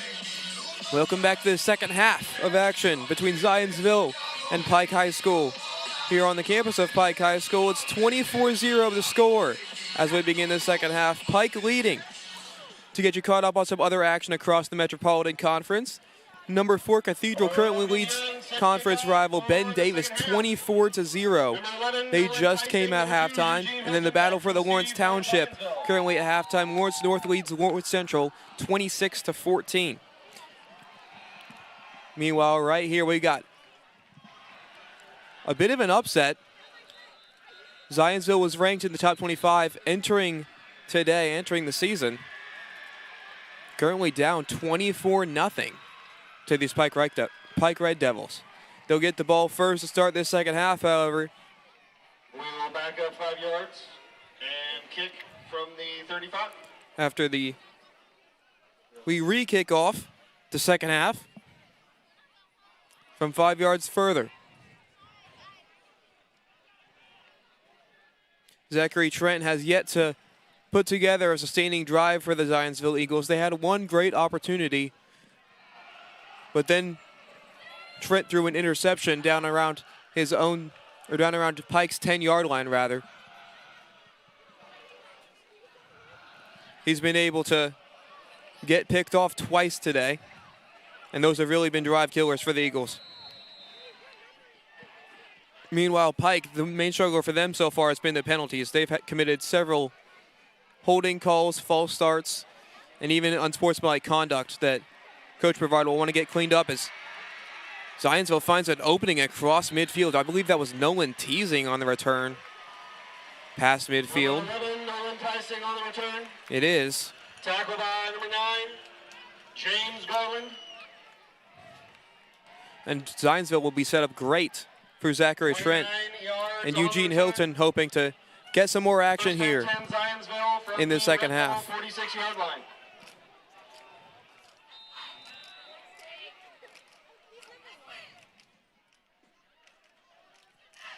Now Zionsville will retake the field for the second half. Hilton lined up right behind Trent this time in the running back position. Trent spins around, finds a man, but is shut down immediately by Julian Ward of Pike High School. Pass complete to number 11, Nolan Tyson. Tackle by number 2, Julian It'll be Ward. 2nd and 8 Gain of 2 for the on Eagles. play, 2nd down and 8 from the 34-yard line.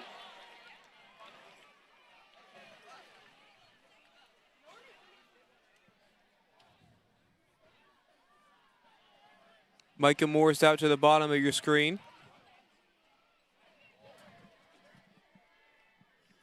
Getting more meaningful action after a sophomore campaign.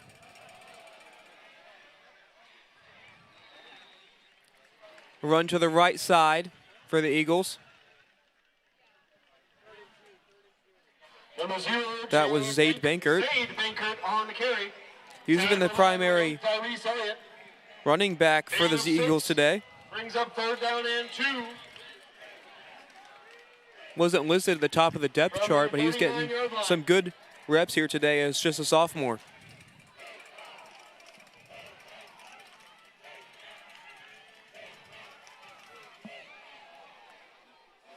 This time, Trent keeps it, gets the first down. Running to the right side. Gain of 3 to the 35-yard line. It will be 1st down and 10. No chunk plays for Zionsville, but getting a nice first down there to start the second half. Maybe they can change the momentum here in the second. After meeting with Scott Turnquist, head coach of the Eagles, at halftime.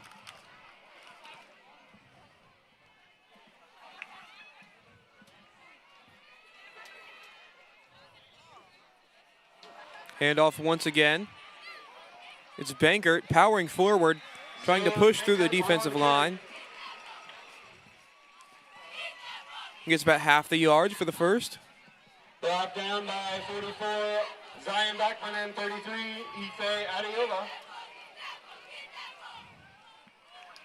Gain of 6, second down and 4. In part that tackle. From the 30-yard line. Ife Adioba, the leading sack man from last year in the entire 6A class with 11 on the year.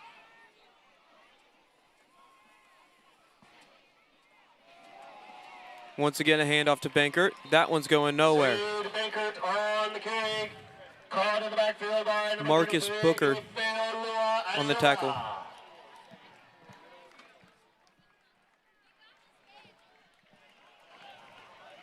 No gain. Third down and 4.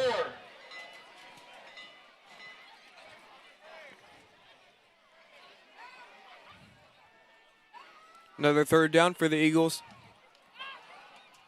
Last time they faked it to Bankert.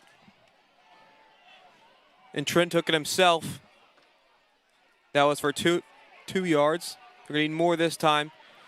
Trent able to find a man on the outside for the first down. That was Isaac Tufnell. Pass complete to number 87, Isaac Tufnell. And then once again, no chunk plays, but able to get another first down. Are the Eagles inside the 30 now after the field position set up from the return.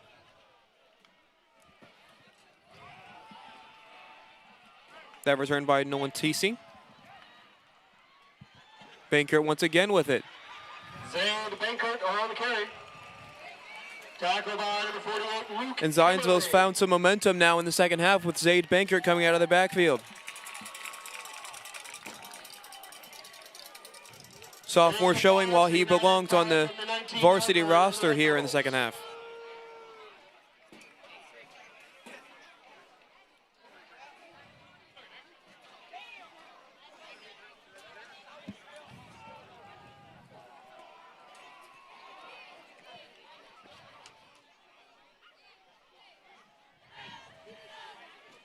Man in motion.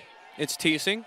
Goes the other way, trying to find Tufnell once again, is unable to do so. He tried to go up and grab it with one hand, but it was just a bit too high for him, even with that extension of the arm. And once again, Zionsville with a third down. Last year, they only converted on 33% of their third down opportunities. So far this drive, 2 for 2.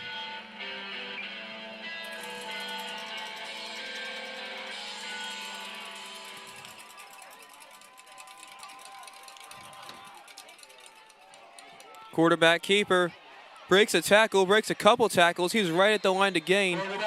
I think they'll give him the first. They will. And 3 for 3 now on third down conversions are the Eagles on this drive.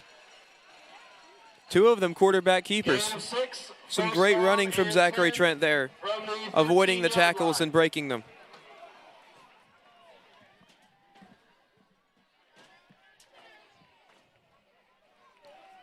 He's a two-sport athlete last year when he played at Carmel.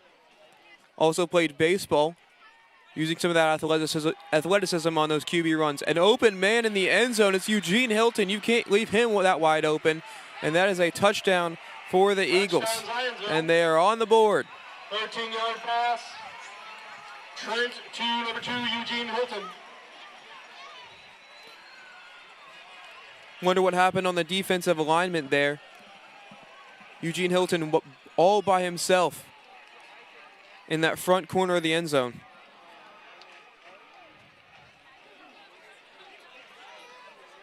And out to attempt the extra point, Trenton Dittmer for the Eagles. Number 27, Trenton Dittmer back to attempt the point.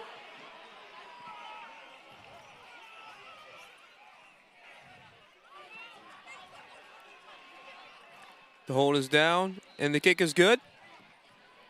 And powered by new life, Zayd Bankert out of the backfield and capped off by a pass from Zachary Trent to Eugene Hilton. The Eagles are on the board, still trailing 24-7 midway through the third quarter. This is Pike football on RDTV.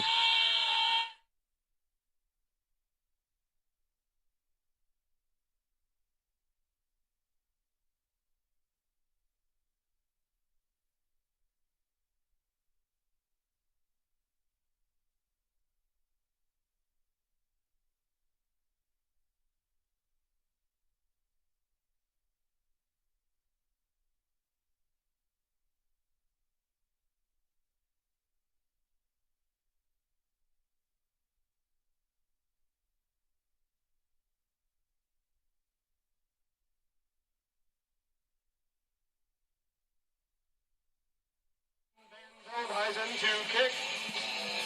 Back under the lights at Pike High School. After the sun sets, now we have true Friday night lights action, the first of 9 games of the regular season schedule for Pike High School. Zionsville tonight, next week Fishers. After that, Ben Davis, followed by Southport. And then we get into the heart of conference schedule with Lawrence Central. Warren Central take a break from the conference slate for Guerin Catholic. Cap it off with North Central and Lawrence North to end the year before sectional play. Right now, it's the Pike Red Devils up 24-6 on Zionsville after the missed extra point from Trenton Dittmer. A great drive put together with 2 fake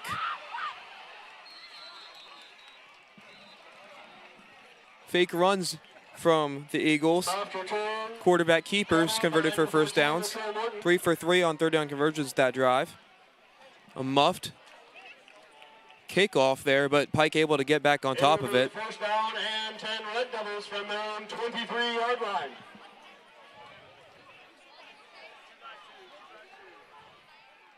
And they'll start the drive from their own 23-yard line.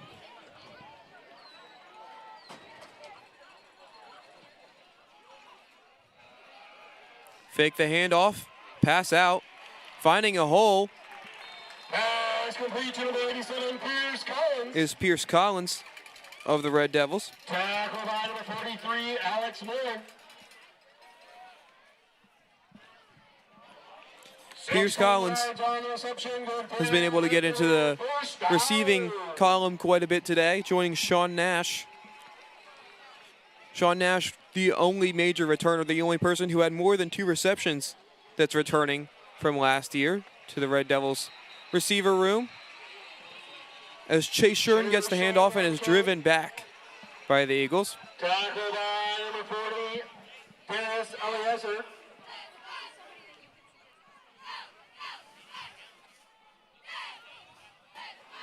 Gain of 1, It'll back up. second down and 9 from the 40-yard line. The Devils.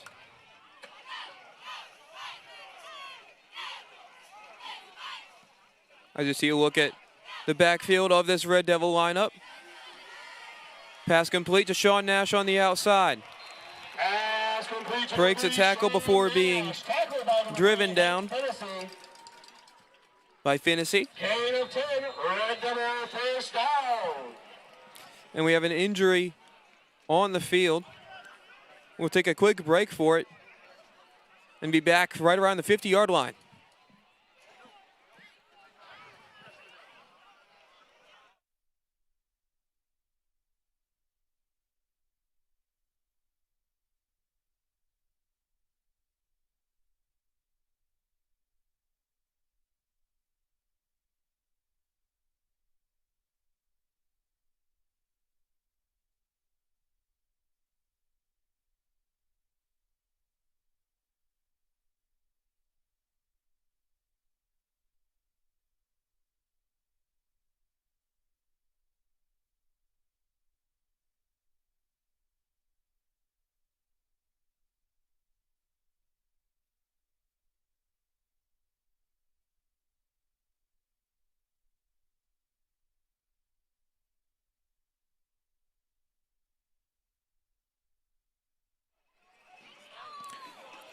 Mike Lewis, new quarterback in for the Red Devils, swings it outside to Chase Shern, who breaks a tackle, finds a hole on the left side, gets a few yards. You may have saw right before the audio came back. Donovan Ward trying to do some high knees on the sidelines, warm back up. But for the time being, it'll be Mike Lewis at the helm for the Red Devils.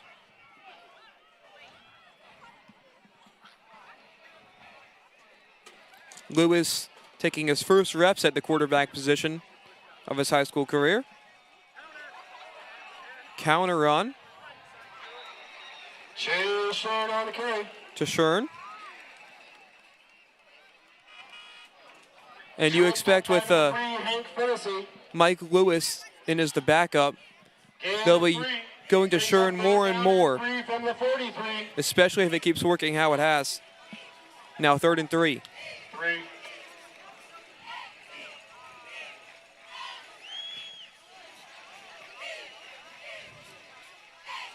Lewis takes the direct snap, trying to push forward for the first down. Quarterback keeper Michael Lewis.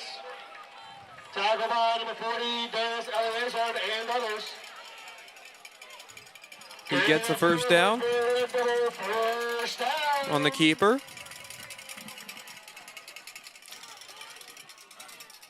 Donovan Ward still stretching out that leg, looking to come back in. Stretching on right around the 45-yard line. With the trainer trying to get some fluids, get himself back in this game. There you see him.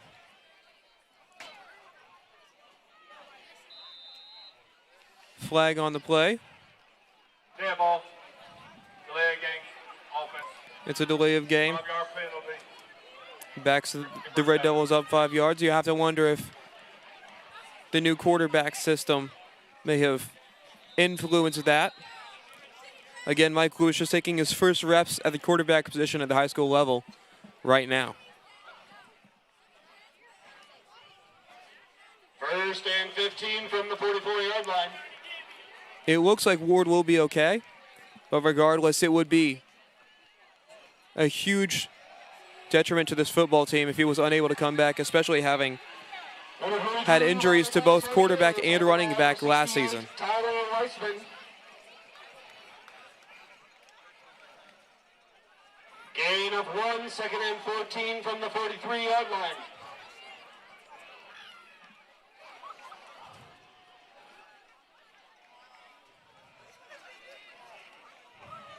Lewis now joined by Thomas in the backfield. Chase Shern still on the field, but lined up as a wide receiver in the slot.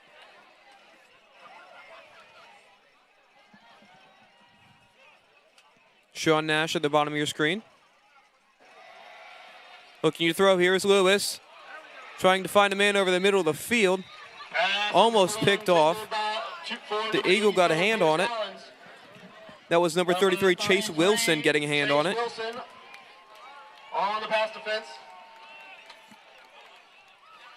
3rd down and 14 for the Red Devils. 3rd and long now for Mike Lewis and the Red Devils.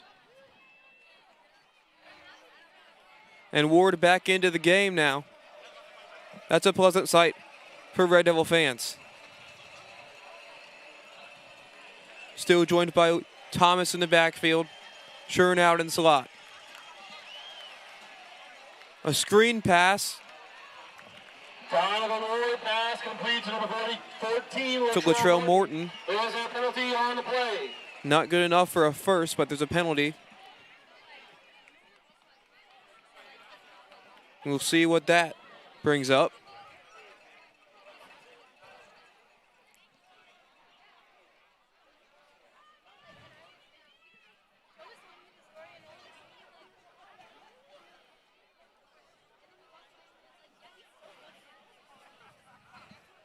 Illegal procedure on offense. Penalty declined. The penalty was declined by Zionsville. So it'll be 4th down.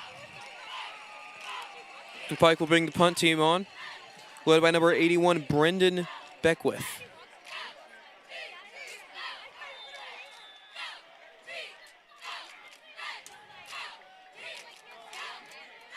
Zionsville with a single man back at, standing at his own 5-yard line. Tyson back to receive for the Eagles.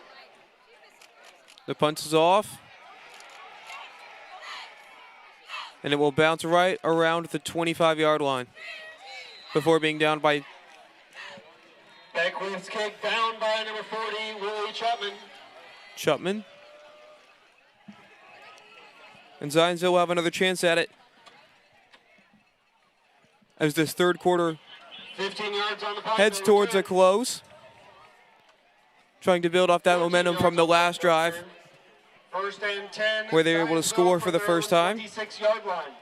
They may have found some momentum with Bankert, Trent, and Hilton on that last drive.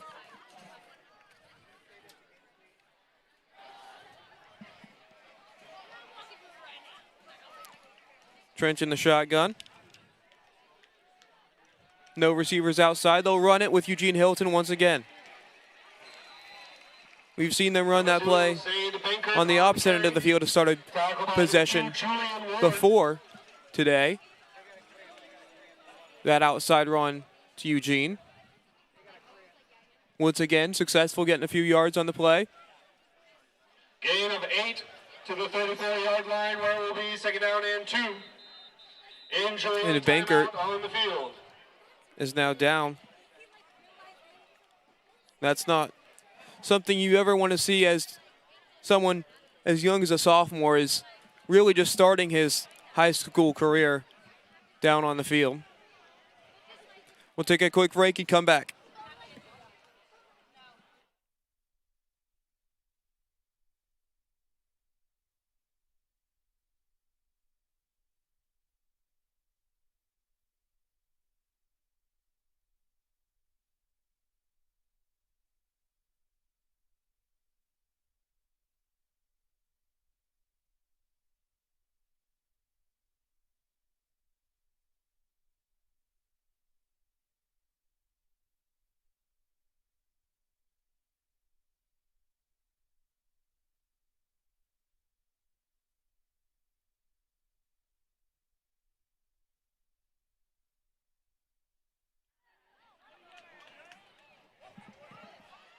Boys We tennis will be hosting Western Boone tomorrow morning at 11 a.m. right behind the stadium. Are you a friend or a family member interested in becoming a Pike employee? We post all of our MSD of Pike Township job vacancies on our website at msdpike.org. If you're interested in working with wonderful children in the great school system and the most incredible community around, check it out. Run up the middle, bouncing outside, and getting a first down Run by number 8, is Jamar Walker of the Eagles. By number 21, Jalen Griffin. Originally, it was supposed to be a run up the middle, I believe, but was able to bounce it outside and find an opening. 13-yard gain, first and 10, Zionsville from their Brings the ball right out to around midfield.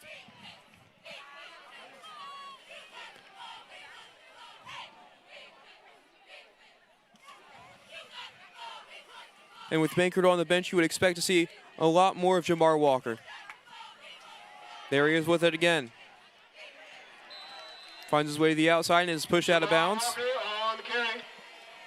after a couple yards gain. Tackle out of bounds by number 4, Dami Adeoba.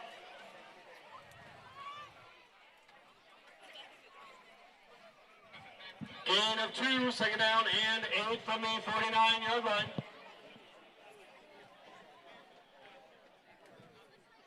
Jamar Walker entering his senior 48 year line. with the Zionsville Eagles. He played in 2 games last Second and season. 9. He had 6 carries for 4 yards and also had a 6-yard run.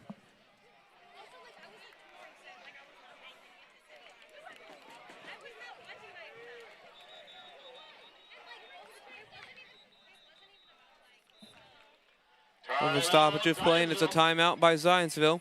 Their first one of the half. And we'll take that timeout with them right here on RDTV.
Welcome back to Pike High School. The Red Devils lead 24-6. All 24 coming in the first half for Pike, and the Eagles getting going in the second half. That's where all their 6 have came from. It's a touchdown. However, Trenton Dittmer unable to convert on the extra point. That's where we stand now, with Zionsville driving at midfield. Zade Bankert back in the game. Pass incomplete. Was intended for Micah Morris in the backfield. And that'll bring up third down. Third down and long for the Eagles. They're 3 for 3 on third downs in the second half, but have yet to attempt one from this far away.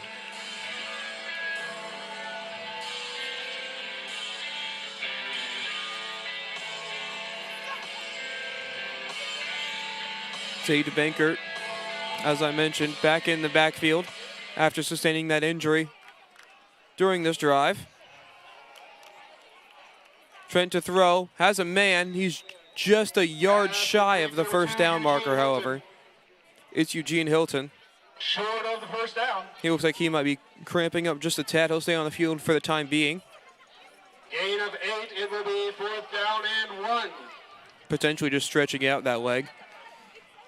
First game of the season, sometimes people aren't in full football condition. That's why I imagine you're seeing so many of these injury timeouts here today on both sides of the ball. However, just about everyone has came back after those injury timeouts, just imagining cramps or something similar just from the first game of the season. Play clock down to 2. They get it off. It's a handoff to Bankert. They get it across on the 4th down conversion. Last year they did convert 46% of their 4th downs. No stranger to going for it in those situations. Gain of 4, 1st and 10 from the Red Devil 41-yard line. And being down 18 nearing the end of the third quarter, you have to take a risk like that if you're the Zionsville Eagles. Fake the handoff. Trent takes it himself. He's got a first down. Takes a hard hit at the end of it. And he's limping just a tad. He'll stay in the game. Appears to be okay after that tough hit.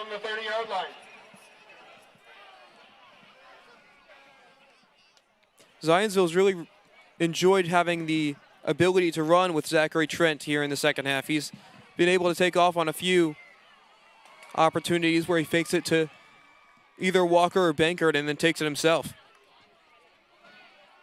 This time he'll throw. And it's incomplete over the middle. Was knocked down at the line of scrimmage.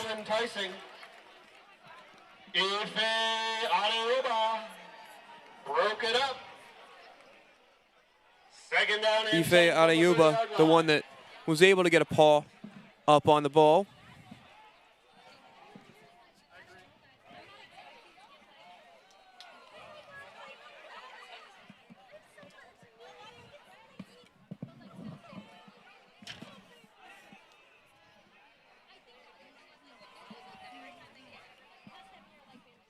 Trent calls for the snap and is brought down in the backfield.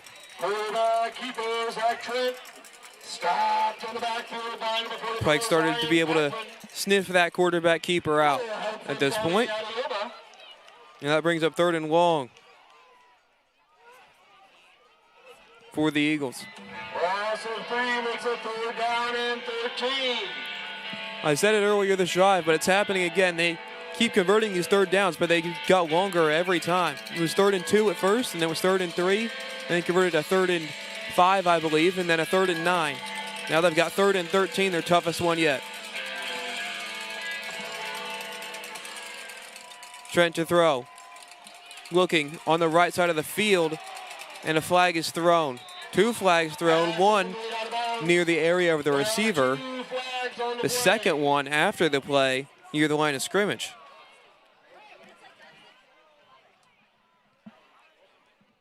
As it stands now, Zionsville will be forced to kick. We'll see what the two calls are.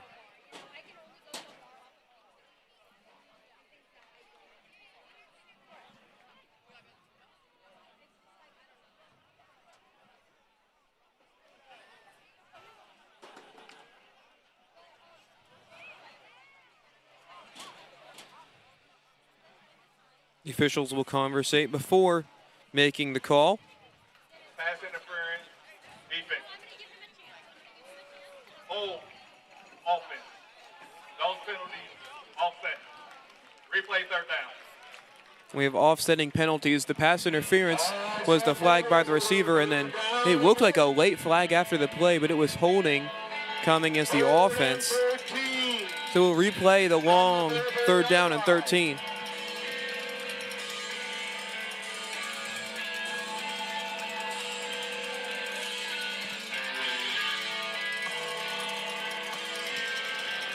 Great shot from our field level cameras today of Zachary Trent getting the 3rd and 13 call. Play is blown dead, and we have a timeout as the play clock was winding down to 0 by Zionsville. It's the 2nd timeout of the half for the Eagles. We'll take a quick break and be back for the final 39 seconds of this 3rd quarter. Pike leading 24-6 on RDTV.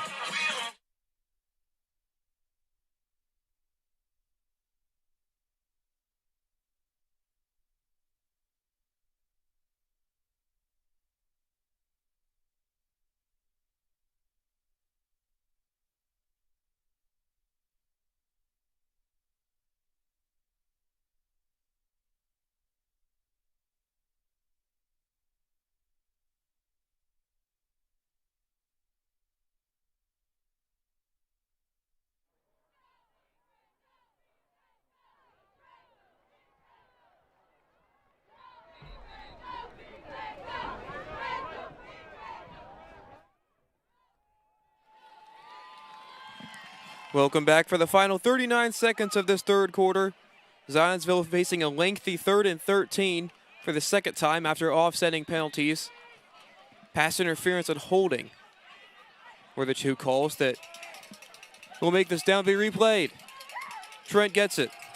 Trying to find somewhere to go with it. Goes along to the same place he went last time. No pass interference this time, no holding this time. And it will be 4th and 13. We will have an injury timeout before we get that kick, though. Take a quick break as we have an Eagle on the field.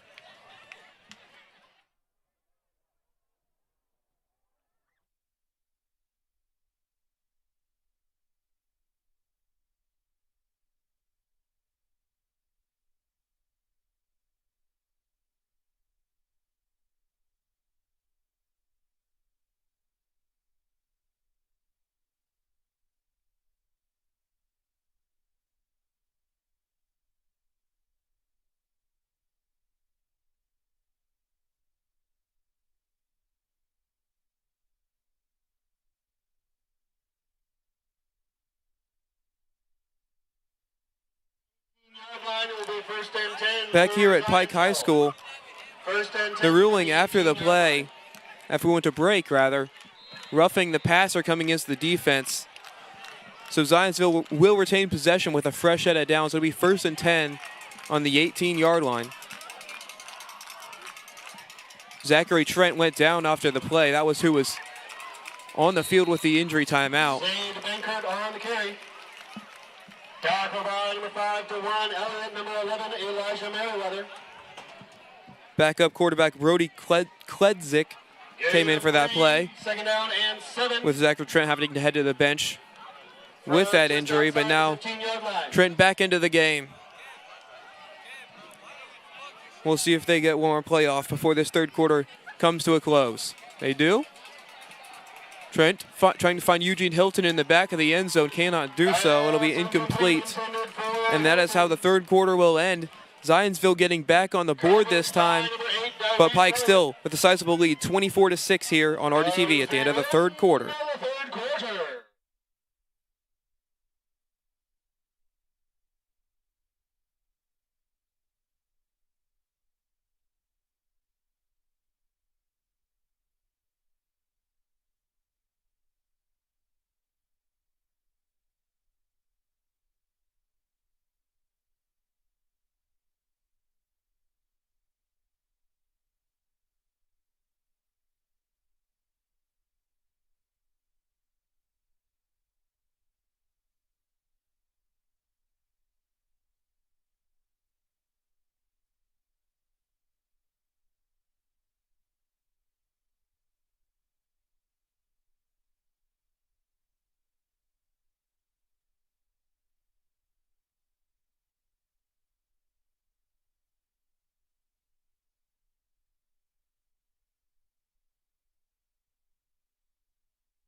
special thanks to our Pike proud partners at the Ortho Indy Foundation and YMCA for supporting our Pike staff so they can support our Pike students and families.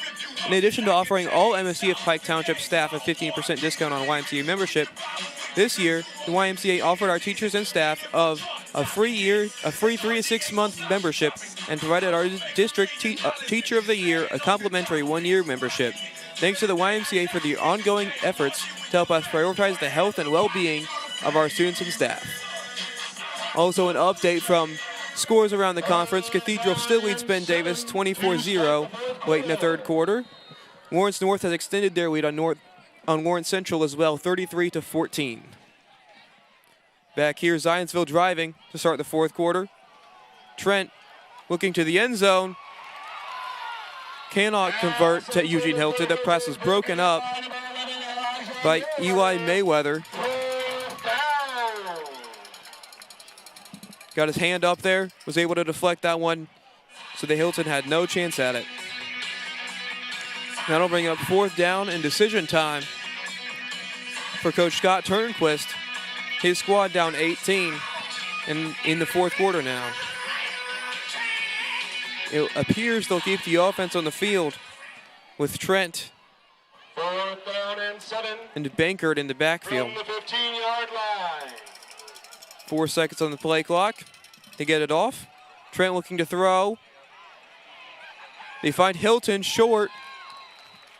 Pass complete to number 2, Eugene Hilton, tackled by number 8. But with the yards after catch, he'll get the first down for the Eagles. Set up first and goal.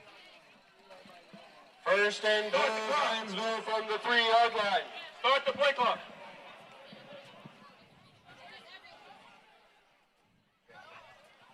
And Zionsville with an opportunity here to cut this lead down to 10.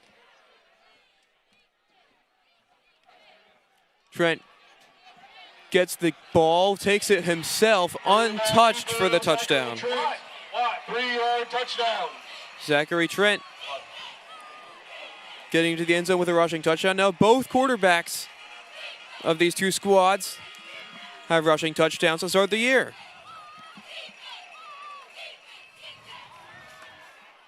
With a 2-point conversion here, they can make this a 10-point game, just a touchdown, extra point, and field goal away from tied up. Looks like they will attempt that 2-point conversion, especially after missing the extra point earlier from Trenton Dittmer.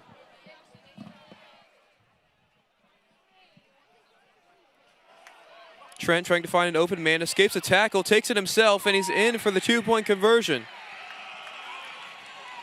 Zachary Trent showing all of his legs with the third down conversions. The touchdown run untouched. And now escaping a man in the backfield for the 2-point conversion. And this is a 10-point game, folks. We've got ourselves a good game. Starting the fourth quarter here at Pike High School.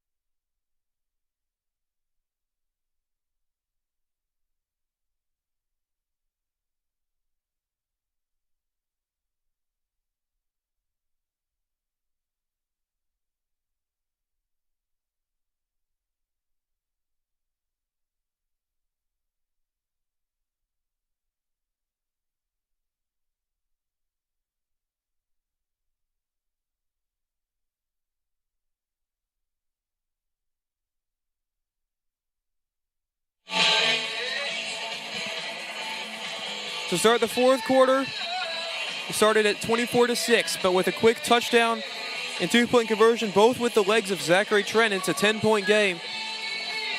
As Pike will get the ball back after the kickoff from the right guard, also kicker, Dylan Van Veldhuizen.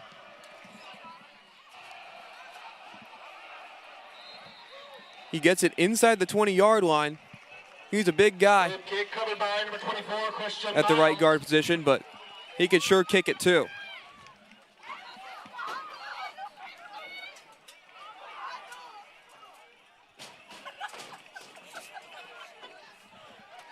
First and 10 Red Devils from their own 18. The 18-yard line is where this drive will begin.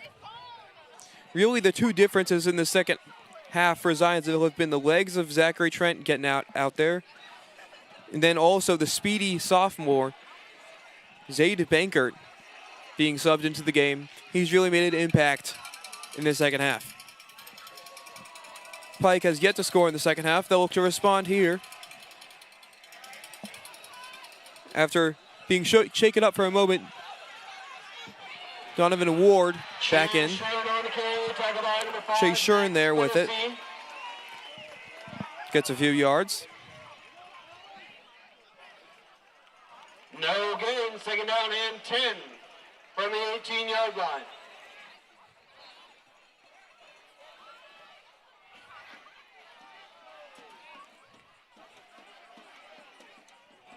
Again, running a two running back set, one next to the quarterback and one out in the wide receiver position.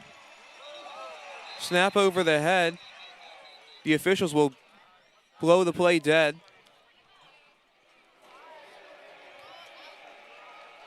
And we'll see what the call is. Okay, ball. False start. Offense. False start, the call. 5-yard penalty. That'll back up Replace the Red Devils once again. 5-yard penalty makes it second and 15. I don't have the exact number in front of me, but I would 13-yard be line. willing to bet that Pike has racked up at least 100 yards in penalties today, and that will be something that Coach Brevard will, I'm sure, be harping on this whole week before they enter next Friday's matchup with Fishers, who is currently well in control of conference rival North Central.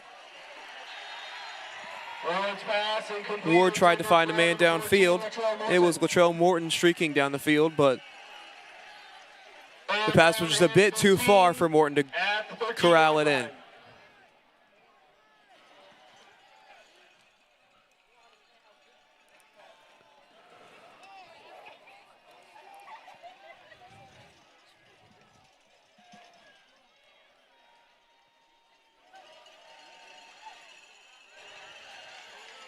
Third and long now for the Red Devils, 3rd and 15. Ward takes the snap, trying to find a man. Looking towards the first down marker, it's incomplete. And Zionsville will get the ball back.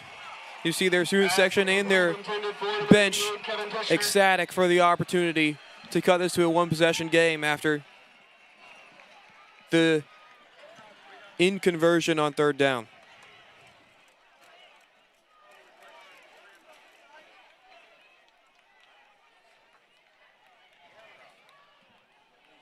Pike out to punt. Back to punt for the Red Devils.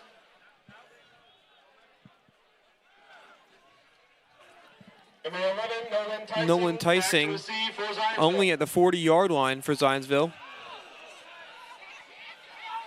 The ball will go beyond that, but it's kicked out of bounds. There will be a flag.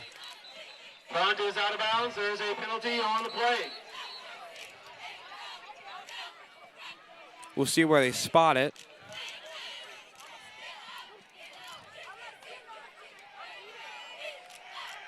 And then check the penalty flag on the field.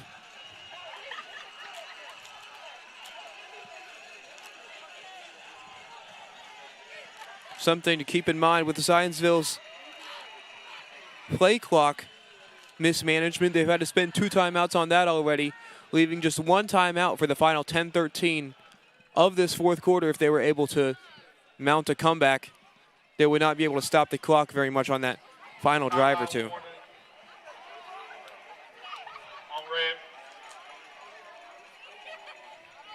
First down. Sideline warning on the Red Devils. The sideline warning is the call 21-yard line, where it will be 1st and 10 for Zionsville. against Pike.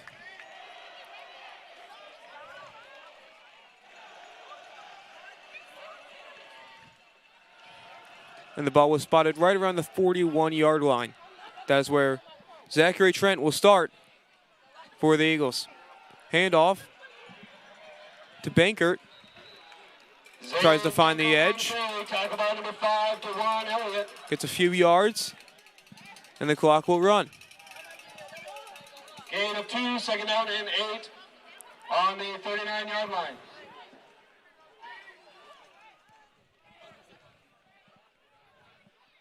Three wide receivers to the bottom of your screen. One at the top. Eugene Hilton goes back beyond the line of scrimmage, trying to find a... It is ruled an incomplete hole. pass, not a fumble. Eugene Hilton throws the ball forward. It's ruled an incomplete pass Eugene Hilton. after the lateral backwards pass Third down and from 8 Trent to Hilton. at the 39-yard line. And that will set up third down once again for the Zionsville Eagles. Something they have become all too comfortable with in this game.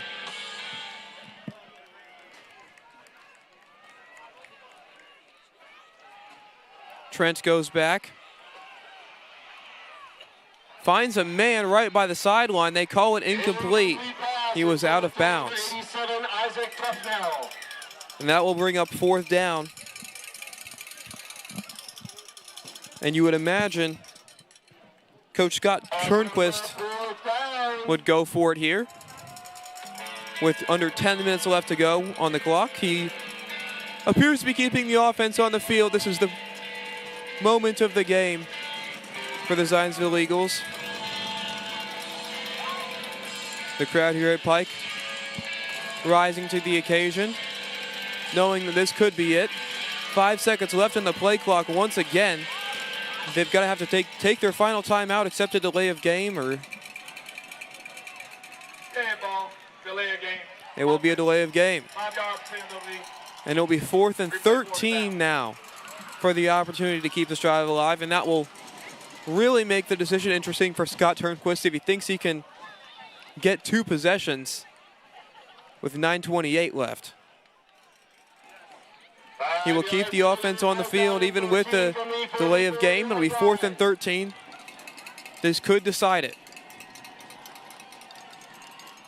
Zachary Trent gets a snap.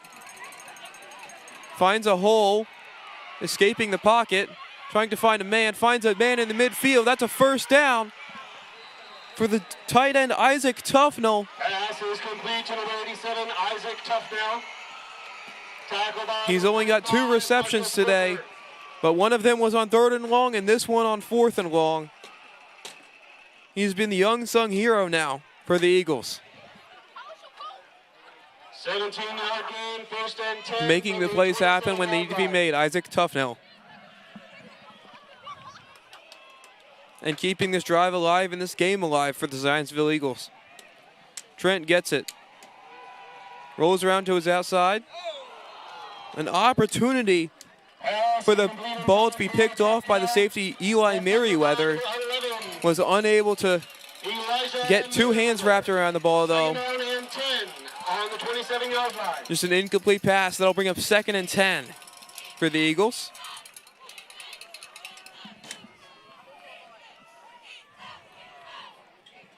This series has been a close one all the way throughout. 5 of the 8 times these 2 teams have played, it's ended at a 1-score game, including last year where it ended in a 3-point game. That was final score was 24-21 Zionsville. Zionsville looking to make it a 1-score game once again on this drive. The handoff goes to Zaid Bankert. He'll get right up close to the first down marker. Joseph Williams.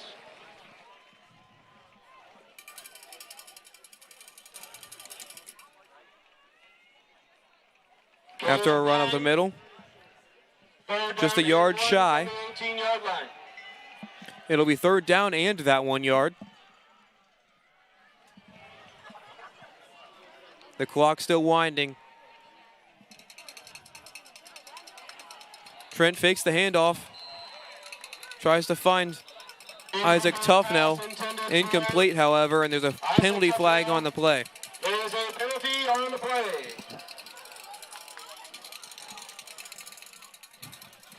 So for the time being, we have 4th and 1. Holding, open, 10-yard penalty.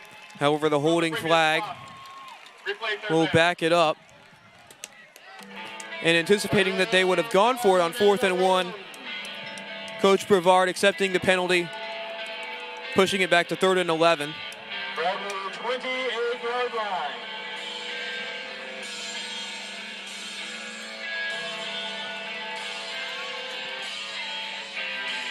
Essentially betting that his defense could keep them from getting 10 yards and making it better than a 4th and 1. Coach Brevard will call a timeout here to set this 3rd and 11 defensive play up, and we'll take a quick break with them and come back for that critical play here on RDTV. 25 minutes after the game. You need to have your ride on the way.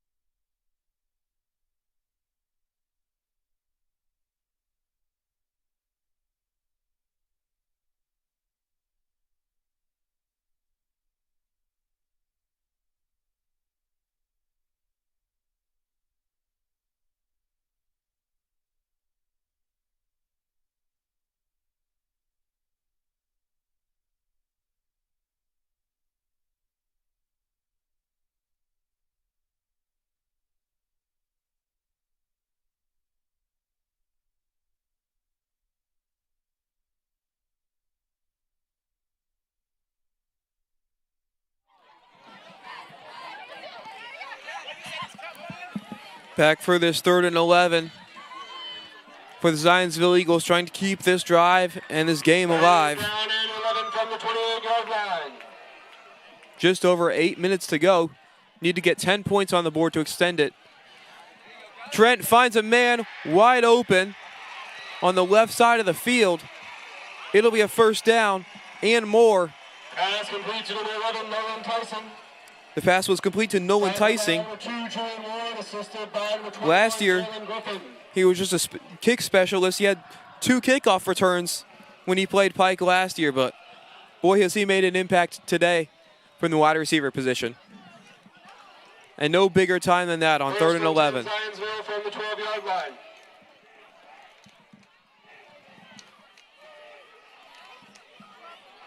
Knocking on the door of the goal line now. Trent to throw to Hilton.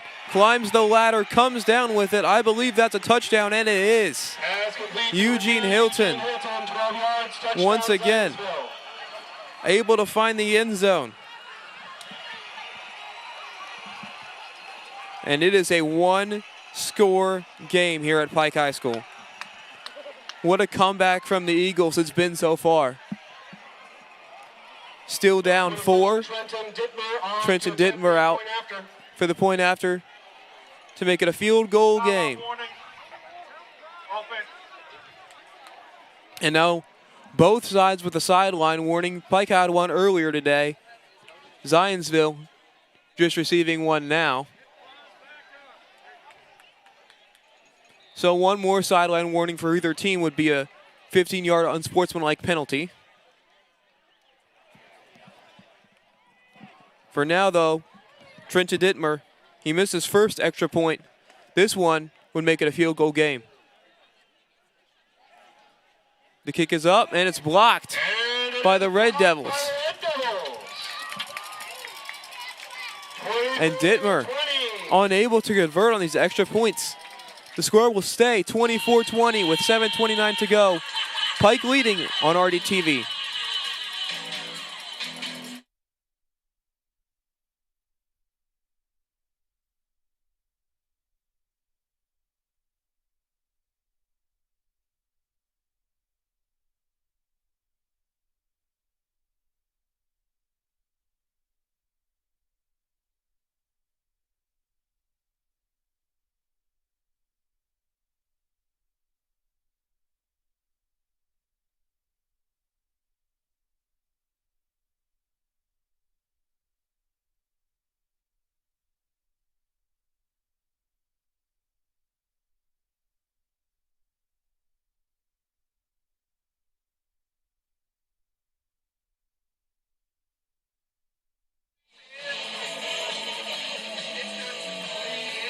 Welcome back onto Pike High School.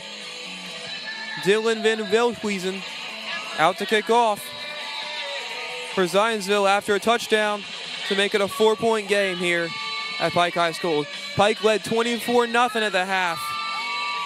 But since then, a rushing touchdown for Zachary Trent, a passing touchdown from Trent to Hilton, and this game is anyone's with 7:27 to play. Squib kick covered by number 24, Christian Miles. This has really been a tale of two halves to this point. And now, Donovan Ward will have to find a way to will his team across the field to try to either extend this lead or at least burn some clock off to not allow Zionsville to have all the time to work with.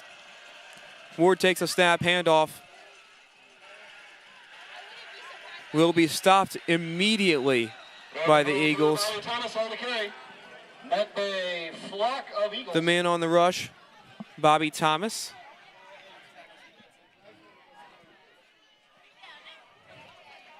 Two-yard gain. Second down and 8 from the 30-yard line. Ward rejoins the huddle after receiving the play call.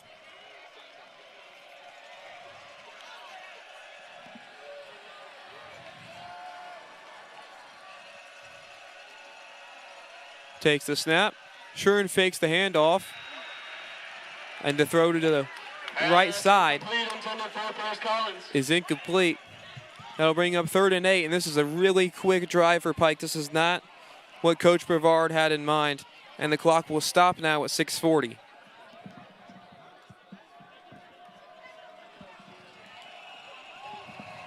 Third down and 8 from the 30-yard line. Zionsville faithful on their feet, trying to will their team to a victory. Meanwhile, a pass to the opposite side of the field is incomplete, is the call. And the clock will stop, and Zionsville will get the ball back after a 3 and out. What a change of momentum this is from the first half to the second half. And Pike has just been shut down on offense yet again. Back to punt for the Red Devils. Number 11, Nolan Tysing, back to receive for Zionsville. Nolan Tysing set to receive the punt for the Eagles. Set up around to the 40-yard line. He'll watch it bounce. It gets a really good Pike bounce out inside the 25. Excellent punt by Beckwith, down at the 23-yard line. And 23-yard line is where Zionsville will have to start, down 4 to try to win this game on RDTV. No return. First and 10, Zionsville from the...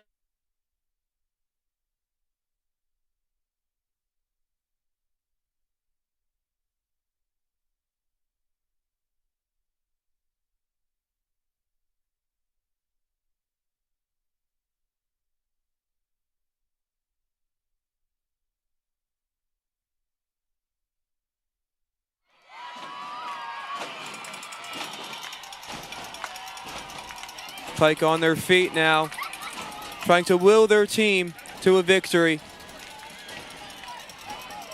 After surrendering a 3 and out, offsides. Looks like it'll be the call here. Handball, offside, defense. Against the defense, it will be. And Zionsville will get 5 free yards to begin the drive. A great punt entering that break with a great bounce set up Zionsville in their own territory. But you never want to see your team giving up 5 yards on a penalty on a huge drive like this. Handoff to Bankert, breaking tackles. Flag is thrown. 75. Zay Bankert on the carry. There is a penalty on the play. And he will get more than 10 yards. There's a flag on the play as well. We'll see what that is. It was thrown in the area of a potential hold. Holding on the offense, 10-yard penalty. Replay that. And that is what it will be. So after getting 5 free yards from Pike, we move from 1st and 10 to 1st and 5, and now back to 1st and 15.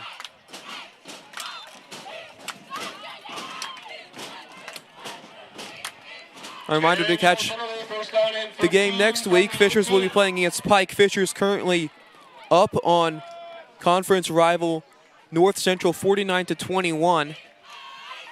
That will be next week's game for the Red Devils. Bankert in motion.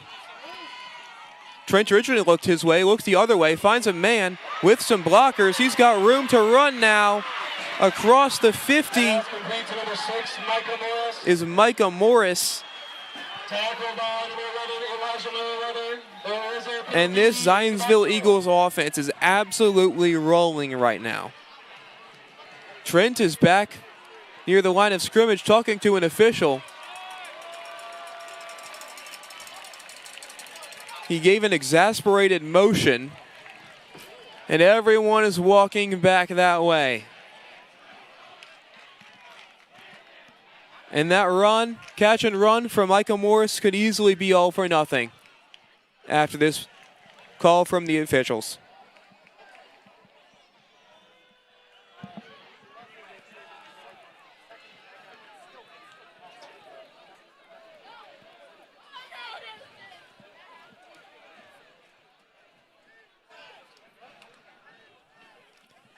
Call has been yet to be made. And now more conversation between officials, and they just wave the flag off and the play will stand. And Michael Morris and Zachary Trent's conversion will stand. And the Zionsville Eagles have just got themselves into Pike territory.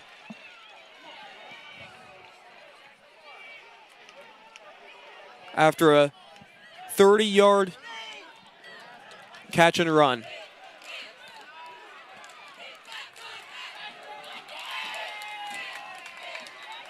Run up the middle from Bankert. Gets a couple. Clock will continue to run. Approaching 5 minutes now. Zionsville content to take some time off the clock and give Pike another chance should the Eagles score. Second down and 8 from the 47-yard line.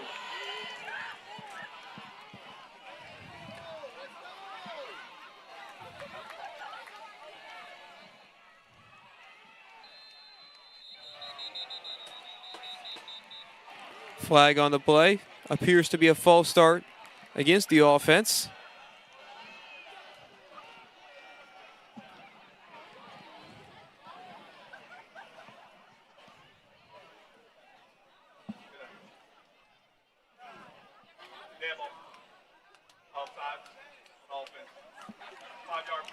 It will be a 5-yard penalty against the offense. And that will push the ball back into Zionsville territory. It'll be 2nd and 13. And the clock will run now inside of 5 minutes. Again, Zionsville just with that one timeout. Pike fans on their feet for 2nd and long. The ball is stripped, and the officials will call the play incomplete. He didn't get a football move before the ball was knocked out. So it will remain 3rd and 13.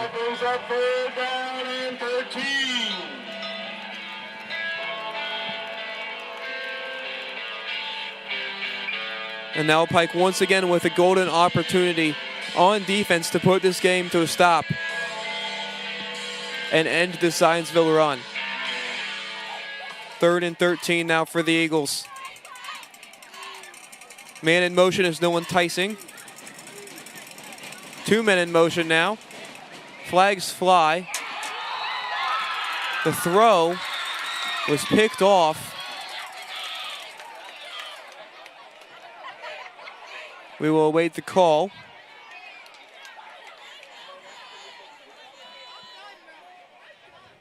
There is a penalty. The ball was tipped by the Zionsville wide receiver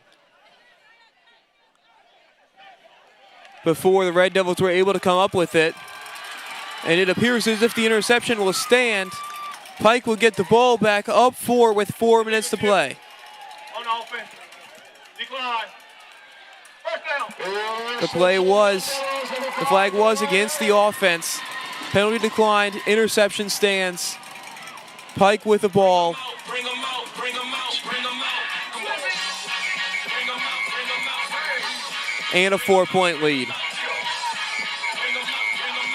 And the offense back onto the field for Pike. Just 4 minutes and 17 seconds away from their first win over Zionsville in several years. And staving off the late push from Zionsville in the second half. Still work to be done. But Zionsville with only one timeout will not help them. Man in motion. The ball to the 50-yard line now for the Red Devils. Tackle by number 40, Dennis Eliezer. It was Latrell Morton. Gain of 8. Brings up second down and 2 from the 50-yard line.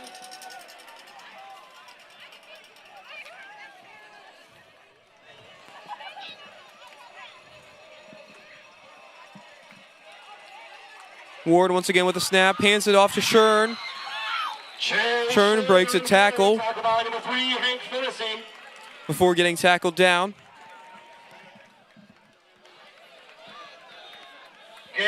He will get a first down. And that will reset the chains. And Pike is once again rolling with momentum. Just 3 minutes and 40 seconds left on this clock. Ward with 2 running backs on either side of him. Thomas and Shern. 4 seconds left on the play clock. He'll get it off. Hand off to Shern. Shern running the same way. Finds a crease before running out of bounds. First out of bounds by number 9, Brody Eschliman. Helmet to helmet contact near the end of that play. It will be play on. No flags out. And the clock continues to wind after the chain set for first down. Still 2 running backs next to Ward. In the backfield, 3 wideouts.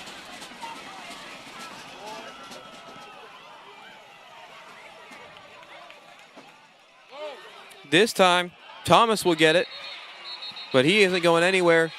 Thomas collided with Shern in the backfield after receiving the handoff.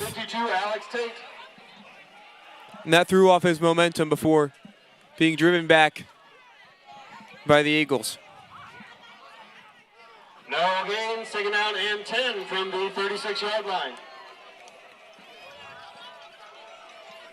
That brings up second and 10.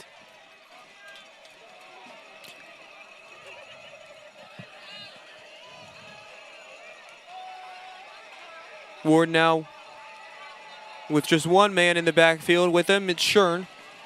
4 wideouts. Ward takes it himself, designed QB run. Finds a hole, gets the first down before being driven out of bounds by Hank Fennessy. Ridden well out of bounds by number 3, Hank Fennessy. Ward running all the way across the field and coming out of the game for the time being.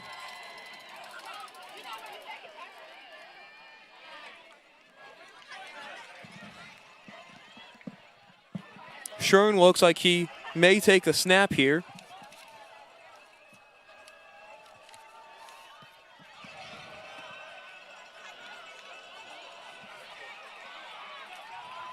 He does, and he's just going to run it himself. It'll be second down. Gain of 2, second down and 8 from the 23-yard line. Ward staying on the sideline for the moment, with both Thomas and Shern in the backfield. Shern looks to be the one taking the snaps.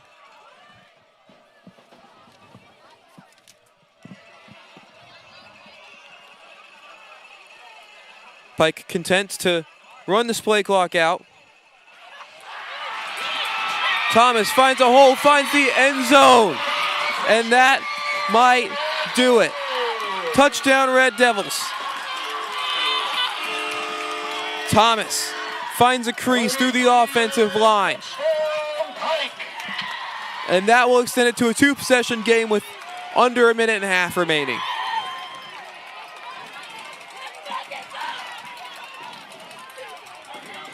This is something this team hasn't experienced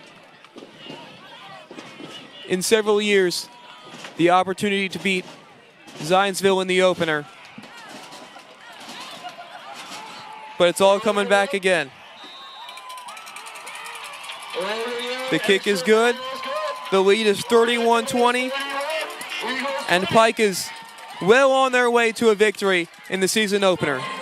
We'll come right back with the kickoff and the final 1:17 on RDTV.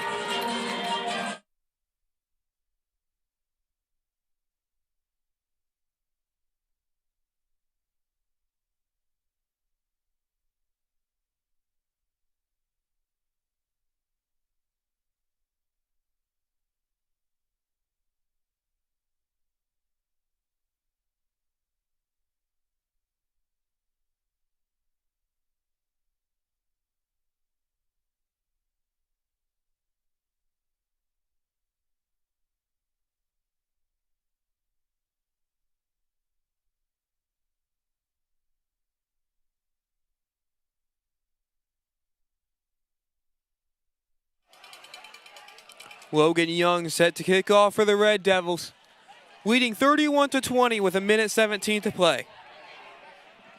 Coach Brevard, in his third season here at Pike, has yet to beat Zionsville in his opener. The last time it happened, 2020, when the Red Devils were coached by Pat Echeverria, and they won 26-24. Eugene Hilton, no enticing to receive. Play clock winding down, and then reset for the kickoff.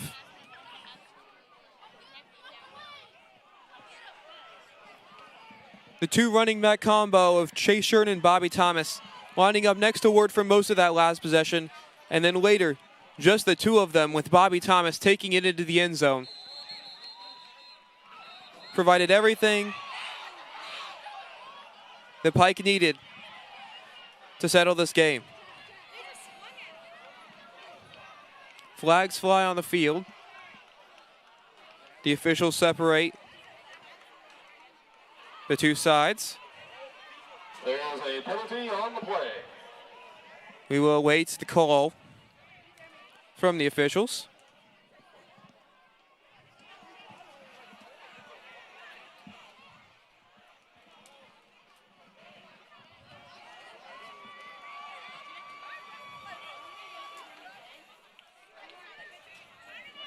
All three of them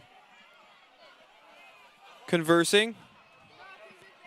One of them writing some notes on a piece of paper. All four now coming together.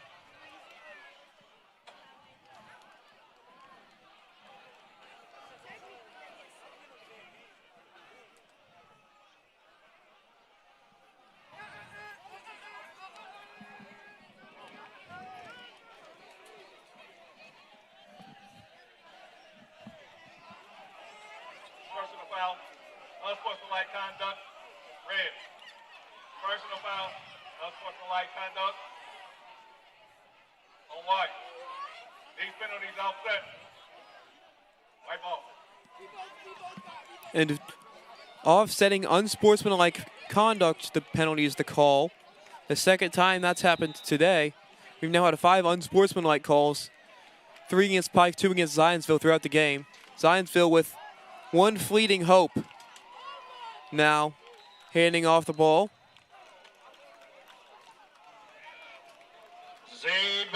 Down 11. Bankert was the one with the ball.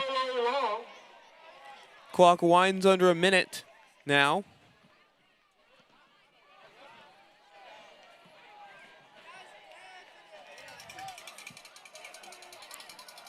Trent trying to find a man downfield. There's no one home. Pass incomplete. That'll bring up third down. Students, one last time. If your ride isn't already on the way, that's too late. Get them here. And Pike behind Donovan Ward and Chase Shern. Here in the stadium lot, not over at the freshman center. With a great game that they've put together to be able to knock off Zionsville, one of the projected top 25 teams in the state this year. They'll have their hands full next week with Fishers, but for now it's going to be celebration time in Pike Township with a season opening win for the first time since 2020.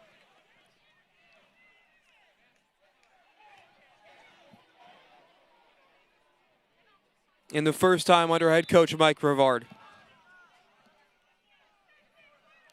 Trent put the finishing touches on this one. Hands it off. Run around to the outside. Gets to the first down. It's Jamar Walker with the run. That is good play, Zionsville, first down.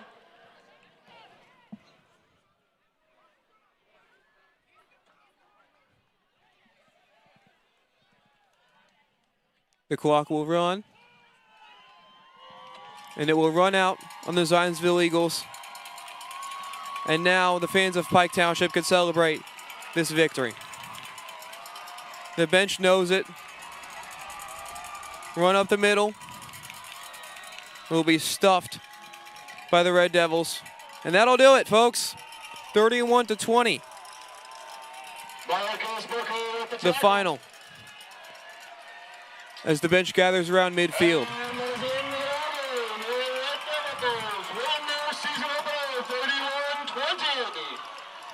A great win for Coach Brevard, a great win for Donovan Ward, getting the starting nod this year after coming in midway through last season.